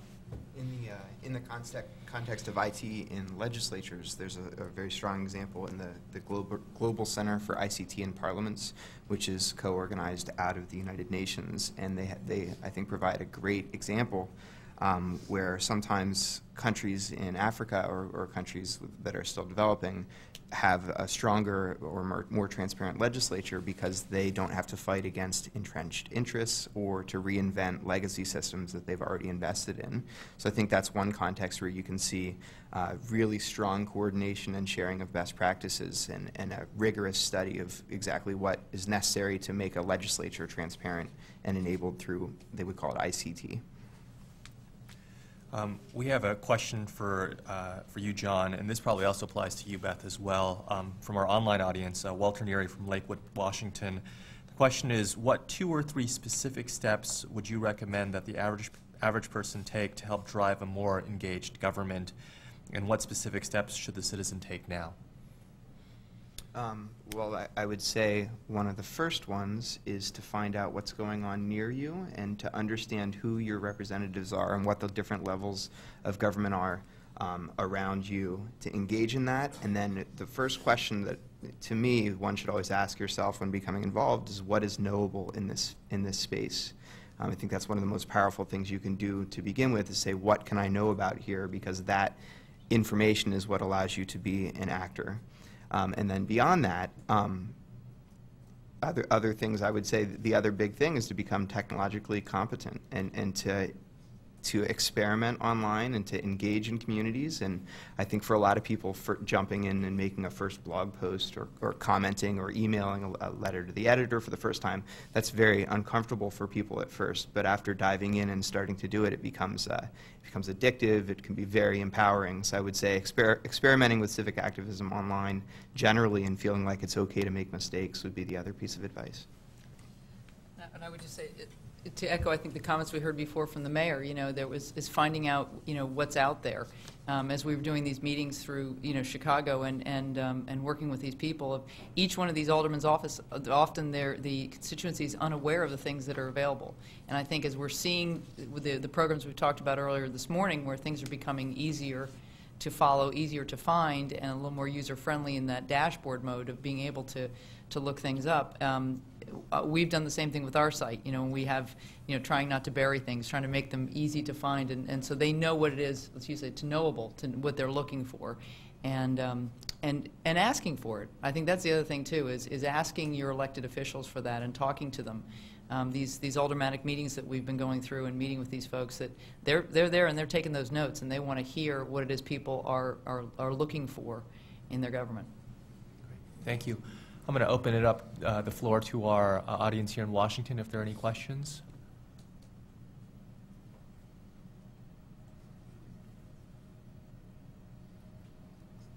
We solved the problem.